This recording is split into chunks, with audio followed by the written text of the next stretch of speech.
প্রিয় লিসেনার্স, আসসালামু আলাইকুম। আমি আফনান, আশা করি সবাই ভালো আছেন, সুস্থ আছেন। এখন যে ঘটনাটি আপনাদের সাথে শেয়ার করবো, এই ঘটনাটি আমাদেরকে যিনি পাঠিয়েছেন তার নাম মোহাম্মদ ওবায়দুল ইসলাম।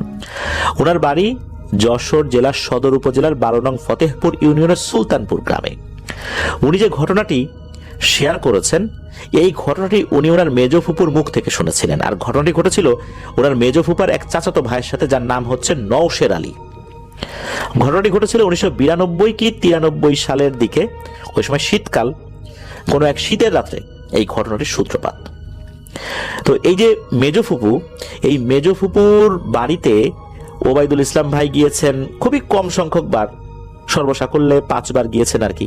শেষবার গিয়েছিলেন 2016 সালে। তখন উনি এই ঘটনাটি শুনেছিলেন। ফুপু 2023 সালে মারা গিয়েছেন। তো ফুপু বলেছিলেন যে এই ফুপার যে চাচাতো ভাই, যার নাম নওশের আলী, তো এই যে নওশের আলী, উনি ছিলেন খুবই ভালো একজন মানুষ, দিনদার, পরোপকারী, পরিশ্রমী, সাহসী মানুষও বটে। তো ওনার আসলে কোনো সন্তানাদি ছিল না। বিয়ের 15 বছর পার হয়ে গেছে, কোনো সন্তানাদি নাই। কৃষিকাজ, অন্যান্য টুকিটাকি কাজ করে সংসার চালাতেন। এই যে বিয়ের এত বছর পার হয়ে গেছে, কোনো সন্তানাদি হয়নি। সংসারে অভাব থাকলেও উনি সবসময় আল্লাহর উপর সন্তুষ্ট থাকতেন। ওনার যে সন্তানাদি হয় না, এটা নিয়ে ওনার স্ত্রীকে উনি কখনোই অভিযোগ করেননি। উনি বরং ওনার স্ত্রীকে সবসময় বলতেন যে আমাদের যে সন্তানাদি হচ্ছে না, এটা নিয়ে আমার কোনো আফসোস নাই, আমি আল্লাহর সিদ্ধান্তের উপরে সন্তুষ্ট। আল্লাহ যাকে চাইবেন সন্তানাদি দান করবেন, যাকে চাইবেন না দান করবেন না, তুমিও আল্লাহ তাআলার সিদ্ধান্তে সন্তুষ্ট থাকো। ওনার স্ত্রীর মাঝে মাঝে মন খারাপ হতো, যেহেতু একজন নারী, মাতৃত্বের স্বাদ তো তার পেতে ইচ্ছেই করে। যেহেতু সন্তানাদি হচ্ছে না, আবার স্বামীর মুখ থেকে এরকম উৎসাহ পেয়ে উনিও ভুলে যেতেন সন্তান না হওয়ার বেদনা। এভাবেই চলছিল। তো ওনাদের বাড়ি থেকে 1/2 কিলোমিটার পশ্চিমে একটা বিশাল দিঘি রয়েছে। দিঘির পারে 200 থেকে 250 বছরের পুরনো একটা বট গাছও রয়েছে। অনেকেই নাকি ওই গাছের ওইখানে গিয়ে ভক্তি শ্রদ্ধা করে আর কি। তো এক রাত্রে হয় কি, এই যিনি নওশের ভাই, ওনার ঘুম ভেঙে যায়। উনি ঘুম ভেঙে উঠে বসে আছেন। ওনার স্ত্রী দেখেন যে ওনার স্বামী বসে আছেন বিছানার উপর। ওনার স্ত্রীর ঘুম ভেঙে যায়, বলে যে কি ব্যাপার, তুমি না ঘুমিয়ে বসে আছো কেন? তখন এই নওশের ভাই জানান যে আমি তো একটা স্বপ্ন দেখলাম। এই স্বপ্নের মধ্যে দেখলাম যে একজন খুব সুন্দর চেহারার বয়স্ক মানুষ খুব সুন্দর কণ্ঠে আমাকে বলছে যে নওশের, তুমি তো একজন ভালো মানুষ, আমি তোমাকে কিছু উপহার দিতে চাই। তখনই আমার ঘুম ভেঙে যায়। আমি চিন্তা করছি কি ব্যাপার, আমাকে কি উপহার দিতে চায়।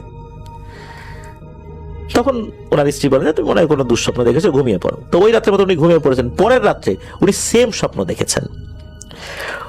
ওই রাত্রে যখন উনি স্বপ্নটা দেখেন, উনি স্বপ্নের মধ্যেই ওই লোকটাকে জিজ্ঞেস করেন যে জনাব, আপনি কে, আমাকেই কেন উপহার দিবেন? আপনি উপহার পাবার মতো কোনো কাজ করেছি বলে তো আমার মনে পড়ে না, আর আমি তো আপনাকে চিনিও না। তখন ওই লোকটা বলেন যে বাবা নওশের, তুমি আমাকে চিনবে না।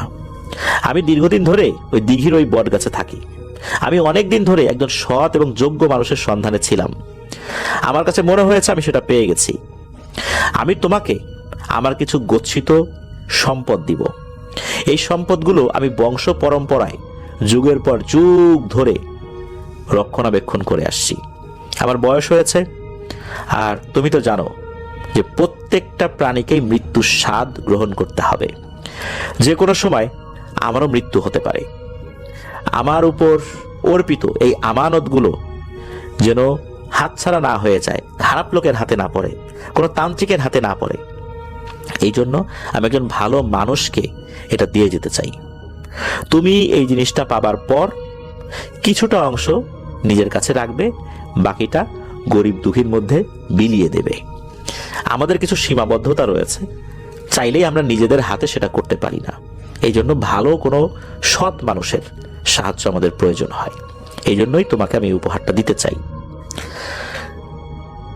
আর এই জিনিসটা পাবার পর নিজের মনের মধ্যে কোনো লোভ আনবে না। আমি বিশ্বাস করি তুমি সেটা করবেও না। আর হ্যাঁ, মনে রাখবে, এই জিনিসগুলো ধরার জন্য, ছোঁয়ার জন্য, এটা রাখার জন্য বেশ কিছু আধ্যাত্মিক শক্তির দরকার হয়, সাহসী মানুষের দরকার হয়। তুমি সাহসী মানুষ, তবে তোমাকে একটা পরীক্ষা দিতে হবে। তা না হলে এই জিনিসগুলো তোমার জন্য ক্ষতির কারণ হতে পারে। আমি নিশ্চয়ই চাইবো না তোমাকে আমি যে উপহারটা দিব এটা নিয়ে তোমার কোনো ক্ষতি হোক। তোমাকে একটা পরীক্ষা দিতে হবে। আশা করি সাহসিকতার সাথে তুমি সেই পরীক্ষাটা দেবে, আর আমার উপর অর্পিত যে আমানত সেটাও আমি যথাযথভাবে তোমার কাছে হস্তান্তর করতে পারবো। তখন এই নওশের ভাই উনি স্বপ্নের মধ্যেই বলেন যে জি, আপনি বলুন যে আমাকে কি করতে হবে। তখন ওই অবাবটা বলে যে তুমি আগামী পরশু পূর্ণিমার রাত্রে এই বটগাছের নিচে আসবে। নিচে এসে একটা জায়গায় তুমি মাটি দিয়ে লেপে রেখে আসবে।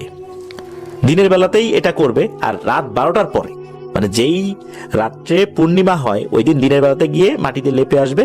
আর রাত 12টার পর তুমি ওই বটগাছের নিচে গিয়ে দেখবে যে এই যে লেপে রাখা জায়গা থেকে একটা মাটির কলস বের হবে।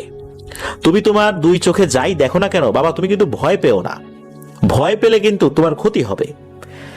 এতটুকু মনের মধ্যে বিশ্বাস রাখো, আমরা তোমাদের কোনো ক্ষতি করব না, তবে তুমি ভয় পেলে তোমার ক্ষতি হবে, এটা নিশ্চিত। তুমি এই মাটির কলসটাকে নিয়ে সোজা বাড়িতে চলে যাবে, আর এই বিষয়টা তুমি আর কারোর সাথে আলোচনা করবে না। তো স্বপ্নের মধ্যে এই কথা বলার পরই ওই লোকটা অদৃশ্য হয়ে যায়। এই বিষয়টা উনি ওনার স্ত্রীর সাথে শেয়ার করেন যে আমি তো এরকম একটা জিনিস দেখলাম। তখন ওনার স্ত্রী বলেন যে আমার কাছে মনে হয় যে কোনো ভালো জিন তোমাকে দিয়ে মানুষের উপকার করাতে চায়। যেহেতু উনি ভালো জিন এই কাজটা করাতে চায়, তুমি সেটা করো যদি তোমার মন চায়। পরশুদিন ছিল পূর্ণিমা, তো পূর্ণিমার তিথি শুরু হওয়ার পর উনি দিনের বেলাতে গিয়েই ওই মাটি লেপে আসছেন, আর গভীর রাত্রে রাত 12টার পর উনি সেই দিঘির পারে পৌঁছে যান। তো পৌঁছে গিয়েছেন ওখানে, ওই যে যেখানে মাটি লেপা ছিল ওখানে দাঁড়িয়ে আছেন, ওখানে কিছু দেখা যাচ্ছে না, অনেকক্ষণ অপেক্ষা করছেন। হঠাৎ করে মনে হলো ওই মাটিটা ফুঁড়ে ভেতর থেকে আলো বের হয়ে আসছে। এই আলো বের হতে হতে এই আলোটা একটা বড় মাটির কলসে পরিণত হলো। আর তখন দেখা গেল এই মাটির কলসের উপরে একটা গোখরা জাতীয় সাপ ফনা তুলে বসে আছে। আর এই যে মাটির যে কলস, এই কলসের যে বডিটা, এই বডির উপরে দুটো বড় বড় চোখ দেখা যাচ্ছে। এই চোখ দুটো পিট পিট পিট পিট করছে তার দিকে তাকিয়ে। এইটা দেখে তো উনি প্রচন্ড ভয় পান। প্রচন্ড ভয় পেয়ে উনি দৌড়ে চলে যান ওনার বাড়িতে। বাড়িতে এসে ওনার স্ত্রীকে সব কথা খুলে বলেন যে আমি এটা কি দেখলাম, এটা তো খুব ভয়ঙ্কর জিনিস, আমি এই জিনিস ধরবো কিভাবে? এটা ধরে তো বাসায় নিয়ে আসতে বলছিল। ওনার স্ত্রী বলেন যে তুমি তো আসলে ভুল করলাম মনে হয়, তোমার তো এটা নিয়ে আসা উচিত ছিল, কারণ তোমাকে তো শুরুতেই বলছিল যে ভয় না পেতে, আর তোমার কোনো ক্ষতি করবে না। ওই রাত থেকে ওনার শরীর খারাপ হতে শুরু করে। সকালবেলা স্থানীয় এক ইমাম সাহেবকে ডেকে নিয়ে এসে ঝাড়ফুঁক করানো হয়, পানি পড়া খাওয়ানো হয়, কিন্তু ওনার জ্বর কমে না, মারাত্মক জ্বর আসছে। পরের দিন রাত্রে উনি স্বপ্নে দেখেন ওই যে সুন্দর চেহারার লোকটা এসে বলছে, নওশের, তোমার সততা দেখে মুগ্ধ হয়ে আমি আমার উপর এত বছরের অর্পিত আমানতটা দিয়ে দিতে চেয়েছিলাম। বাবা তুমি কি কাজটা করলা? আমি তো এখন আর তোমাকে এটা দিতে পারবো না। আর তুমি পরীক্ষা দিতে এসে তুমি যে এভাবে অকৃতকার্য হবা এটাও আমি বুঝতে পারি নাই। শোনো, এই যে যেই মাটির কলসটা দেখেছো, এই মাটির কলসে থাকা ধন সম্পত্তির মালিক আমি হলেও এটার পাহারায় রয়েছে দুটো জিন। আমার অনুমতিতে তারা এটা যে কাউকে দিয়ে দিবে, তবে তাদেরও কিছু নিয়ম কানুন রয়েছে। আমি বললেই দিয়ে দিবে বিষয়টা এরকম না। আমি তাদেরকে বলেছি, তারাও বলেছে যে জি জনাব, আপনার সম্পত্তি আপনি দিতে বলেছেন, আমরা দিয়ে দেব, কিন্তু আসলে সেই সম্পত্তিটা সে রক্ষা করতে পারবে কিনা, তার দ্বারা আমাদের উদ্দেশ্য হাসিল হবে কিনা, সেটারও তো একটা পরীক্ষা করার ব্যাপার রয়েছে। তাই আমরা কিছুটা ভয়ঙ্কর রূপে হাজির হব, সেজন্য ভয় না পায় আপনি একটু জানিয়ে দেবেন, এতটুকুই শুধু আমাদের চাওয়া। তখনই আমি তোমাকে স্বপ্নের মধ্যে এই বিষয়টা অবগত করেছি। ওরা তো বাবা তোমাকে ভয় দেখায় নাই, ওইভাবে তোমাকে আক্রমণ করতে আসে নাই, তুমি কেন ভয় পেলা? এখন তুমি যেই অবস্থাতে আছো এই অবস্থা থেকে একমাত্র আল্লাহ তাআলাই তোমাকে বাঁচাতে পারে। মনে রাখো, আমরা তোমার কোনো ক্ষতি করি নাই, তোমার উপর কোনো জিনের প্রভাব নাই। তুমি মূলত এমন ভয় পেয়েছো যার কারণে তোমার জ্বর এসেছে। আল্লাহকে ডাকো, আল্লাহ যদি চান তো সুস্থ হয়ে যাবা, তবে এই ধন সম্পত্তি তোমাকে আমরা আর দিতে পারবো না।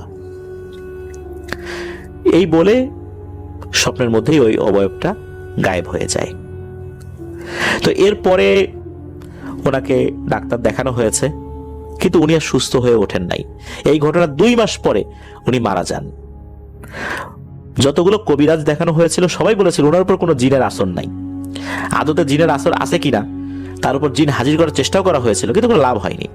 বিভিন্ন পরীক্ষা নিরীক্ষা করেও তারা বলেছিলেন তার উপর কোনো জিনের আসর নাই। মূলত উনি ভয়ের খোলে পড়ে গিয়েছিলেন, অর্থাৎ এমন ভয় পেয়েছেন, এইরকম ভয় পেলে মানুষ বাঁচে খুবই কম। তো এটাই ছিল ঘটনা।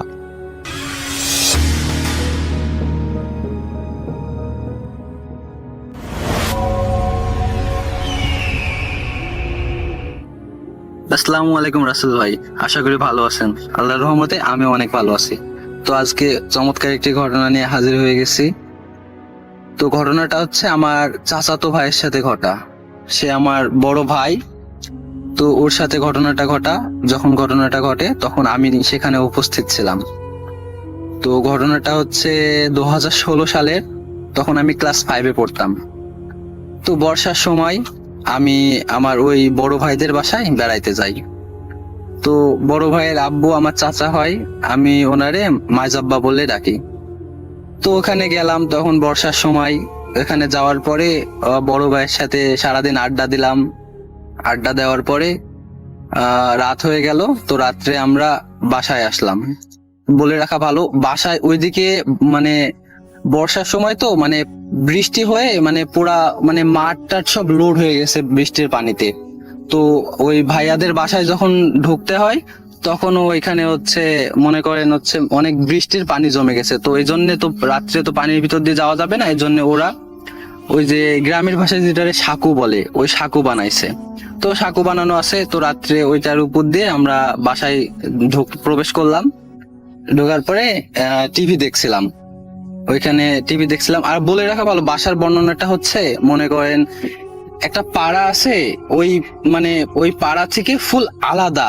মনে করেন এখানে আমাদের ভাইয়াদের বাসা থেকে 2 মিনিট হাঁটলে গান তো মনে করেন মেন পাড়া, যেই পাড়ার ভিতরে অনেক মানুষজন থাকে, অনেক বাড়িঘর আছে। মানে বলতে গেলে একবারে ভিন্ন টাইপের বাসা। মানে বাঁশঝাড় আছে, তারপরে হচ্ছে সাইডে 2টা কবর আছে। মানে বলতে গেলে অনেক ভয়ানক জায়গা একটা। তো ওখানে গেলে আমি শুধু মানে সন্ধ্যার আগে বাসায় ঢুকে যাই। তো বড় ভাই আছে, তো সাহস করে ওই দিন বেশি রাত পর্যন্ত বাইরে ছিলাম। তো বাসায় আসলাম, আসার পরে টিভি দেখছিলাম। টিভি দেখার সময় ভাই বলল আমি তো হচ্ছে মোবাইলটা রেখে আসছি রে। মানে ওই একটা আমাদের নানিদের বাসা ছিল, তো নানিদের বাসায় মোবাইলটা রেখে আসছে তাই বললো। তো ভাইয়া হচ্ছে তখন বাজে রাত 7টা থেকে 7:30 বাজে। তো ভাইয়া হচ্ছে চলে গেল মোবাইলটা আনতে। তো আমি আব্বু আর আম্মুর সাথে বসে টিভি দেখছিলাম ঘরে। তো ভাইয়া চলে গেল। তো ভাইয়া চলে যাওয়ার পরে আমরা টিভি দেখছিলাম। তো ভাইয়া চলে যাওয়ার আধা ঘন্টা পেরিয়ে মানে অনেক সময়, প্রায় 1 ঘন্টা মতন সময় পেরিয়ে যাচ্ছে। তো আব্বু বলছে কোনো কি সমস্যা হলো নাকি, বাইরে গিয়ে দেখে আসি। তো আব্বু বাইরে বের হলো। বাইরে বের হওয়ার পরে দেখছে ওই ভাই হচ্ছে কাদার ভিতরে পুরো একবারে মানে অনেক ধস্তাধস্তি করেছে ভাইয়ের সাথে, এমন একটা মানে বিষয় হয়ে গেছে। তো ভাই সাঁকুটাকে জড়ায় ধরে আছে আর ভাইকে কেটে টান মারছে। তো ভাই এরকম সিচুয়েশনে আছে। তো আব্বু চিল্লাচিল্লি শুরু করছে। তো পরে আমরা বের হয়ে দেখছি এরকম অবস্থা। তো পরে অনেক কষ্ট করে ভাইরে বাসার ভিতর আনলো। তো বাসায় আনার পরে ভাইকে হচ্ছে গোসল দিল। মানে অনেক কাদা টাদা মেখে গেছিল, মানে একটা ধস্তাধস্তি হয়েছে। তো এই ঘটনায় পরে আসছে। তো ওরে গোসল করালো। গোসল করানোর পরে ওরে জিজ্ঞেস করলো কি হয়েছে। তো ভাই কোনো কথা বলতে পারছে না। তো আব্বু আয়াতুল কুরসি পরে ফু দিছে গায়ে। ফু দেওয়ার তৎক্ষণাৎই ও রেগে একবারে ফায়ার হয়ে গেছে। দিয়ে পরে বলছে, আব্বুরে বলছে বড় ভাই যে হচ্ছে তুই হচ্ছে আমার গায়ে ফু দিছিস কেন। এটা বলে রাখা ভালো, আমি মাইজাব্বারে আমি আব্বু বলে ডাকি। তো এখানে আপনারা একটু হয়েন না। তো আমার মাইজাব্বারে আমি আব্বু বলেই ডাকি। তো আব্বুরে বলছে যে তুই আমার গায়ে ফু দিলি কে। পরে আব্বুরে মানে আব্বুর সাথে একটা ধস্তাধস্তি হয়ে যাচ্ছে।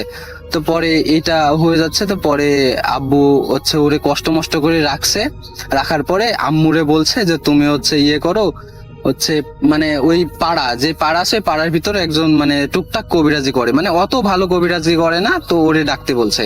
তো আম্মু আবার একা যেতে ভয় পাচ্ছে, তো আম্মুর সাথে আমি গেলাম। তো সাঁকু টাকু পার হয়ে আমি কবিরাজকে ডেকে আনলাম। ডেকে আনার সময় দেখছি এখানে মানে কবিরাজ আমাদের সাথে আসছে। আসার পরে বাসায় দেখছি মানে বিরাট এক অবস্থা, মানে সবকিছু একবারে ভাঙ্গাচোরা।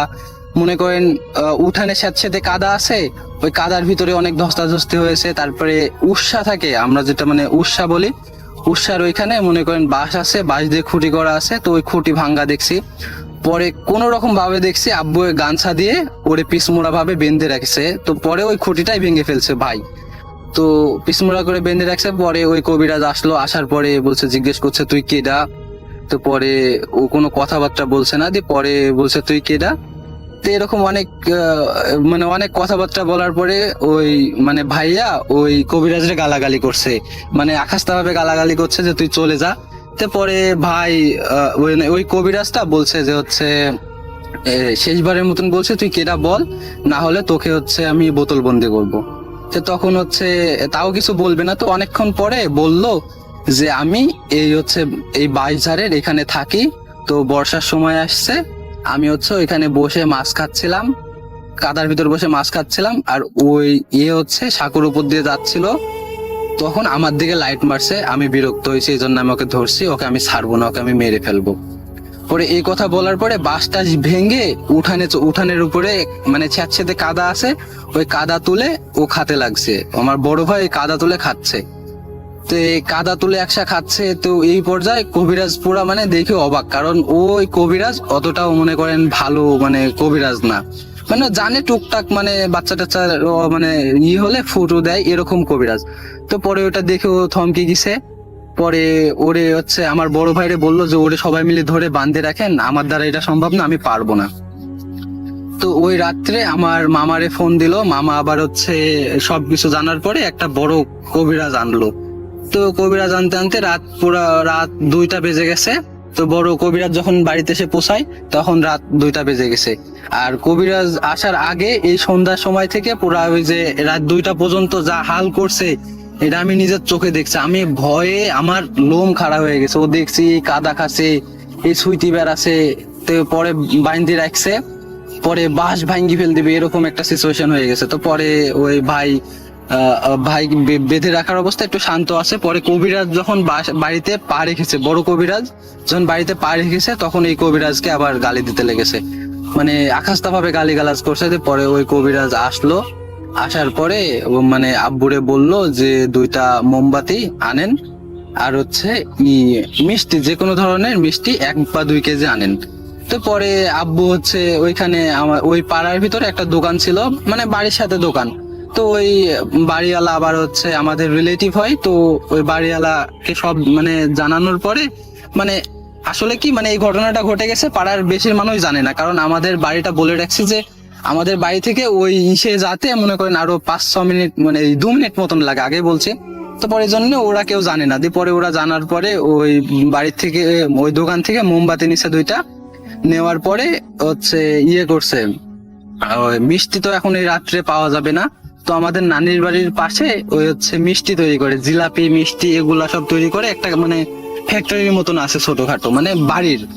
তো ওই বাড়িতে যাওয়ার পরে আব্বু হচ্ছে বললো যে মিষ্টি আসে নাকি, পরে বলছে হ্যাঁ মিষ্টি তো আসে। তো মিষ্টি ওইখান থেকে আনলো, আনার পরে আব্বু বাসায় আসলো, আসার পরে কবিরাজ রিচুয়াল শুরু করলো, বান্দা থেকে সরিয়ে দিল, তারপরে একটা বৃত্ত আঁকলো। যাই হোক কিছু দিয়ে একটা বৃত্ত তৈরি করছে, তখন আমার অনেক আগের ঘটনা তো আমার মনে নাই। তো ওই বৃত্তর ভিতরে ওরে বসালো, বসানোর পরে বলছে যে তুই কেডা। তো পরে বলছে যে আমি এই যে এরকম এরকম লাইট মারছে আমার দিকে, এরকম এরকম করছে, ওকে আমি ছাড়বো না। পরে বলছে না তুই হচ্ছে এরে ছেড়ে চলে যা, না ছাড়া তোকে আমি বোতল বন্দি করবো, এরকম হাবি জাবি অনেক বলার পরে তো পরে এক পর্যায়ে সে রাজি হয়। তো পরে বলছে কি যে তুই এই ছেলেটাকে তো মনে করে বলছিলাম যে কাদা খাইছে, তো পরে ওই জায়গাটা পুরা মানে গর্ত করে ফেলছে, এত পরিমাণ কাদা খাইছে। তো পরে কবিরাজ বলছে তুই এত কাদা খাইছিস, আরে তুই এরকম ছেলেটা মরে যত কাটতো, মানে যদি এরকম কাদা খাচ্ছে ছেলেটা তো মরে যাবে। পরে বলছে আমাকেও বিরক্ত করছে, ওকে আমি মারতে চাইছি, এই জন্য আমি কাদা খাচ্ছিলাম। তো পরে কবিরাজ একটা পানির সাথে একটা কি পানি পড়লো, আর ভিতরে একটা কি একটা গাছের মতন দিল। পরে এটা মানে ওই ভাইরে খাওয়াই দিল। তো ওই ভাই এমন বমি করলো, বমি করতে করতে মনে করেন ভিতরে যত কাদা ছিল বমির সাথে মনে করেন কাদা বের হয়ে আসলো। পরে এটা দেখে তো মনে করেন আমি তো তখন বাচ্চা ছেলে, ক্লাস 5-এ পড়ি। তো এটা দেখার পরে আমি অনেক ভয় পাইছি যে ভিতর থেকে কাদা বের হচ্ছে, কাদা খাইছে তো মানে মানে বিশাল একটা সিচুয়েশন। তো পরে ওই ভাই হচ্ছে ওই ভাইরে মানে ওই বমি করার পরে কাদা টাদা সব বের হয়ে গেল। পরে ওই কবিরাজ বলল যে এবার তুই চলে যা। তারপরে বলছে যে আমি চলে যাব, আমাকে মিষ্টি খাইতে দে। এই আমারে মাছ খাইতে দেয়নি, তোরা আমারে মিষ্টি খাইতে দে, আমি চলে যাব। তারপরে আব্বু 2 কেজি মিষ্টি আনছিল। ওই মিষ্টি মানে এক পর্যায়ে মানে একসাথে 5-6টা করে মিষ্টি মুখে দিয়ে ওই মানে ভাই খাচ্ছিল। 5 থেকে 6টা মিষ্টি একসাথে মুখে দিয়ে খাই মানে 1 মিনিটের মধ্যে 2 কেজি মিষ্টি শেষ করে ফেলছে। শেষ করার পরে ওই মিষ্টি খেয়ে চলে গেল, ও মানে চলে গেছে। তো পরে চলে যাওয়ার আগে কবিরাজ বলছে যে তুই তো চলে যাবি, প্রমাণ কি? পরে বলছে তোরা যে সাঁকুতে যাওয়া আসা করিস সেই সাঁকুর উপর আমি উল্টে থুয়ে চলে যাব। দিয়ে পরে হচ্ছে ওই জিনটা চলে গেল। তো পরে হচ্ছে আব্বু আর হচ্ছে ওই কবিরাজ বাইরে আসলো, আর আমি আর আম্মু হচ্ছে ওই ভাইয়ের কাছে ছিলাম। তো হচ্ছে বাইরে যাই, দেখছে হচ্ছে পুরা সাঁকু উল্টানো, মানে সাঁকু এখান থেকে মনে করেন অনেক বড়ই হবে, মানে বৃষ্টির পানিতে লোড হয়ে গেছে। তো সাঁকুতে যাওয়া আসা করে সাঁকু পুরা উল্টানো, পুরা উল্টে থুয়ে দিছে। এটা আমি সকালবেলায় দেখছি। তো পরে ওই ভাইয়ের মনে করেন জ্ঞান ফিরে নাই। পরে একদিন পর জ্ঞান ফিরছে। পরে জিজ্ঞেস করলো আব্বু যে তোর কি হয়েছিল, তুই কোন জায়গায় লাইট মারছিলি? পরে বলছে যে নানিদের বাসায় থেকে আমি মোবাইলটা নিয়ে ফিরছিলাম। তো আমি ফেরার পথে মনে করেন বাটন ফোন, তো বাটন ফোনে মনে করেন হচ্ছে অত আলো থাকে না, এই জন্য আমি নানির থেকে একটা লাইট আনলাম। তো ওই লাইটটা নিয়ে আমি আসছিলাম। তো সুন্দরভাবে নানিদের বাসা তরিক আমাদের যে পাড়া আছে ওই পাড়াটা আমি পার করলাম। তো পরে আমাদের সাঁকুর উপরে আমি উঠলাম। ওঠার সময় দেখছি নিচে অনেক মাছ খেলছে। তো পরে আমার আবার মাছ ধরার একটু ইচ্ছা আছে, তো এই জন্য আমি লাইট মেরে নিচে মাছ দেখতেছি কোন জায়গায় মাছ আছে না নাই এসব দেখছি। দেখতে দেখতে একটু দূরে একটা শিমল গাছ আছে, মরা শিমল গাছ। ওই শিমল গাছের গোড়ায় মানে জোরে থপ থপ করছে। তারপরে ভাবলাম যে ওইদিকে বড় মাছ, একটু লাইট মারি। লাইট মারার পরে আমি যে দৃশ্য দেখি বাবা, ওই যেটা দেখছি বড় একটা কালো জিনিস মাছ ধরে ধরে খাচ্ছে। পরে আমি লাইট মারছি ওইদিকে। মারার পরে আমার আর দেহ কোনো কাজ করছে না। ওইটা দেখার পরে আমি একটু লড়তেও পারছি না, এত পরিমাণ আমি ভয় পেয়ে গেছি। তো পরে লাইট যখন মানে লাইট মারছে ওইটা আমার দিকে এক ধেয়ে চলে আসলো। আসার পরে আমাকে মানে ঘাড় ধরে কাদার ভিতরে মানে ঘাড় খুঁজে দিছে। তো এরকম মানে কাদার ভিতরে আমাকে মানে ডুবি ফেল দিবে এরকম সিচুয়েশন। তো আমি মানে শরীরে যত জোর আছে জোরটা খাটিয়ে আমি বাঁচার চেষ্টা করছি। পরে আমি সাঁকুটা জড়িয়ে ধরে আসি, আর আমার পা ধরে ও টানছে, টাইনে আমার হচ্ছে পানির দিকে, গভীর পানি যেদিকে আছে ওইদিকে নিয়ে যাবে। তো ওই যেদিকে 1 হাঁটু পানি ছিল যেখানে সাঁকু, ওইখানে আমার সাথে এরকম ধস্তাধস্তি হচ্ছে। পরে আমাকে মেরে ফেলবে এরকম একটা পর্যায়ে আপনি চলে আসলেন। আপনি আসার পরে আমাকে এখানে তুললেন, ওই জিনিসটা আমার পা ছেড়ে দিল। পা ছাড়ার পরে মানে কি হলো আমি কিছু বুঝতে পারলাম না। ঘরের ভিতরে আপনি খালি জিজ্ঞেস করলেন যে তোর কি হয়েছে, তখন থেকে আমার আর কিছু মনে নাই। পরে আমি এই যে জ্ঞান ফিরলো এই অবস্থায় আছি। তো এই ছিল রাসেল ভাই ঘটনা, আশা করি ভালো লাগবে। তো আমার কাছে আরো অনেক ঘটনা আছে। আমার বন্ধু আছে, আমার বন্ধু রাকেশের সাথে ঘটে যাওয়া একটি ভয়াবহ ঘটনা। তো এই মানে ওই ঘটনাটা মানে এর থেকেও অনেক ভয়ানক। মানে ওই বন্ধু এখনো মানে ভূত.com শুনেছে। তো ওই বন্ধু সাথে ঘটে যাওয়া ঘটনাটা, এটা যদি সিলেক্ট হয় আমি ইনশাল্লাহ পাঠাবো। আর আরেকটা ঘটনাও আছে, এটা আমার বাবার সাথে ঘটে যাওয়া। আমার মনে করেন আমার আসল পিতা মানে আমার মাইজাব্বা না, আমার মাইজাব্বারে আমি বাবা বলি ছোটকাল থেকে। তো আমার যে মানে পিতা, আমার ওই পিতার সাথে ঘটে যাওয়া একটা ভয়ানক ঘটনা আছে। মানে এত পরিমাণ ভয়ানক ঘটনা যে এখনো আমার বাবা সিআইডি দেখলে মানে ভয় করে। মানে যদি আমরা সিআইডি দেখি বাসায়, তো বাবা এসে বলে যে কি দেখছিস, চেঞ্জ করে, এরকম ঘটনা। তো শুনেছি নাকি বাবা একটা হুজুরের সাথে ঘুমাতো, এটা 90 দশকের ঘটনা, হুজুরের সাথে ঘুমাইতো, তো কি কি দেখেছে এরকম ঘটনা। তো আমি আম্মুকে জিজ্ঞেস করে ঘটনাটা ফুল মানে রিসিভ করবো আম্মুর থেকে। পরে যদি ঘটনাটা সেরকম ভয়ানক হয় তো আমি ইনশাআল্লাহ শেয়ার করব। তো এই ছিল রাসেল ভাই ঘটনা। যদি ভালো লাগে অবশ্যই ঘটনাটা সিলেক্ট করবে।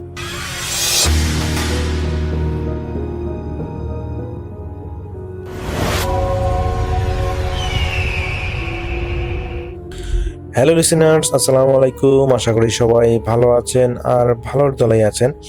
আমার নাম রিপন, আমি লালমিহাট থেকে বলতেছি। আজকে যে ঘটনাটা আমি আপনাদের মাঝে শেয়ার করব, এই ঘটনাটা আমাকে পাঠিয়েছেন, তার নাম হলো রাকিব। আর রাকিবের বাড়ি আছে রংপুর সিও বাজারে। তো রাকিবের এটা একটা সংগৃহীত ঘটনা। তো আমি বেশি কথা নয়, সরাসরি ঘটনায় চলে যাচ্ছি। গ্রামের মানুষের একটা চিরন্তন বিশ্বাস আছে যে অমাবস্যা রাতে কারো বিলারের ডাক বা উপস্থিতি মোটেও ভালো লক্ষণ নয়। তো এই ঘটনাটি ভেলুমতি গ্রামের আরেকটি পাড়ার ঘটনা, যেখানে একটা সাধারণ কালো বিড়াল পুরো গ্রামের মানুষের ঘুম কেড়ে নিয়েছিল। তো ঘটনাটা ঘটেছিল গত বছর 10 আগের 2016 সালের দিকে। তো এই ঘটনাটা ঘটেছিল শুরুটা হয় একজন গ্রাম্য শিক্ষকের সাথে। তিনি একজন স্কুল শিক্ষক, তার নাম হচ্ছে মোজাম্মেল সাহেব। তো তিনি স্টুডেন্টদের পরীক্ষা শেষ হয়েছিল, তো সেই খাতাগুলো তিনি দেখতেছিলেন। তো রাত 10টার দিকে তিনি খাতা দেখা শেষ করে সবেমাত্র তিনি সে সময় হারিকেন তিনি ইউজ করতেন। সে সময় এখনো গ্রামে বিদ্যুৎ পৌঁছায়নি প্রত্যেকটা বাড়িতে, তো তার বাসাতেও বিদ্যুৎ পৌঁছায়নি। তো সেই সময় তিনি লণ্ঠন ব্যবহার করতেন। তো তিনি 10টার দিকে ওই খাতা দেখা শেষ করে তিনি লণ্ঠন নেভাতে যাবেন। ঠিক তখনই তার ঘরের জানালার বাইরে তিনি অদ্ভুত সব খসখস শব্দ শুনতে পান। তো তিনি জানালার পাল্লাটা একটু ফাঁক করে হারিকেনের আলোটা বাইরে দিয়ে দেখার চেষ্টা করলেন যে কিসের থেকে শব্দ আসতেছে। তো দেখলেন যে জানালার ঠিক বাইরে সানসেটের উপরে একটা কুচকুচে কালো বিড়াল বসে আছে। বিড়ালটা সারা শরীরে কোথাও এক ফোঁটা সাদা লোম নেই, পুরোটাই একদম কালো একটা বিড়াল। কিন্তু সবচেয়ে অদ্ভুত ব্যাপার ছিল রাসেল ভাই, তার চোখ দুটো সাধারণ বিড়ালের মতো চোখ ছিল না। তিনি দেখলেন যে মোজাম্মেল সাহেব দেখলেন যে সেই বিড়ালের চোখ দুটো নীলচে দেখাচ্ছে। কিন্তু এই বিড়ালটার চোখ দুটো ছিল নীলচে প্লাস জ্বলন্ত কয়লার মতো টকটকে আলো বের হচ্ছে। তো বিড়ালটি মোজাম্মেল সাহেবের দিকে তাকিয়ে এমন ভঙ্গিতে মাথাটা দোলালো যেন সে তাকে খুব ভালো করেই চেনে। তারপর মানুষের কান্নার মতো করে একটু অদ্ভুত সুরে মেয়াও করে উঠল। তো মোজাম্মেল সাহেব একটু বিরক্ত হয়ে বিড়ালটাকে তাড়ানোর জন্য হাততালি দিলেন বা ধমক দিলেন, কিন্তু বিড়ালটি নড়ল না। সে তার সামনের পা দিয়ে ঠায় দাঁড়িয়ে সেখানে বসে আছে।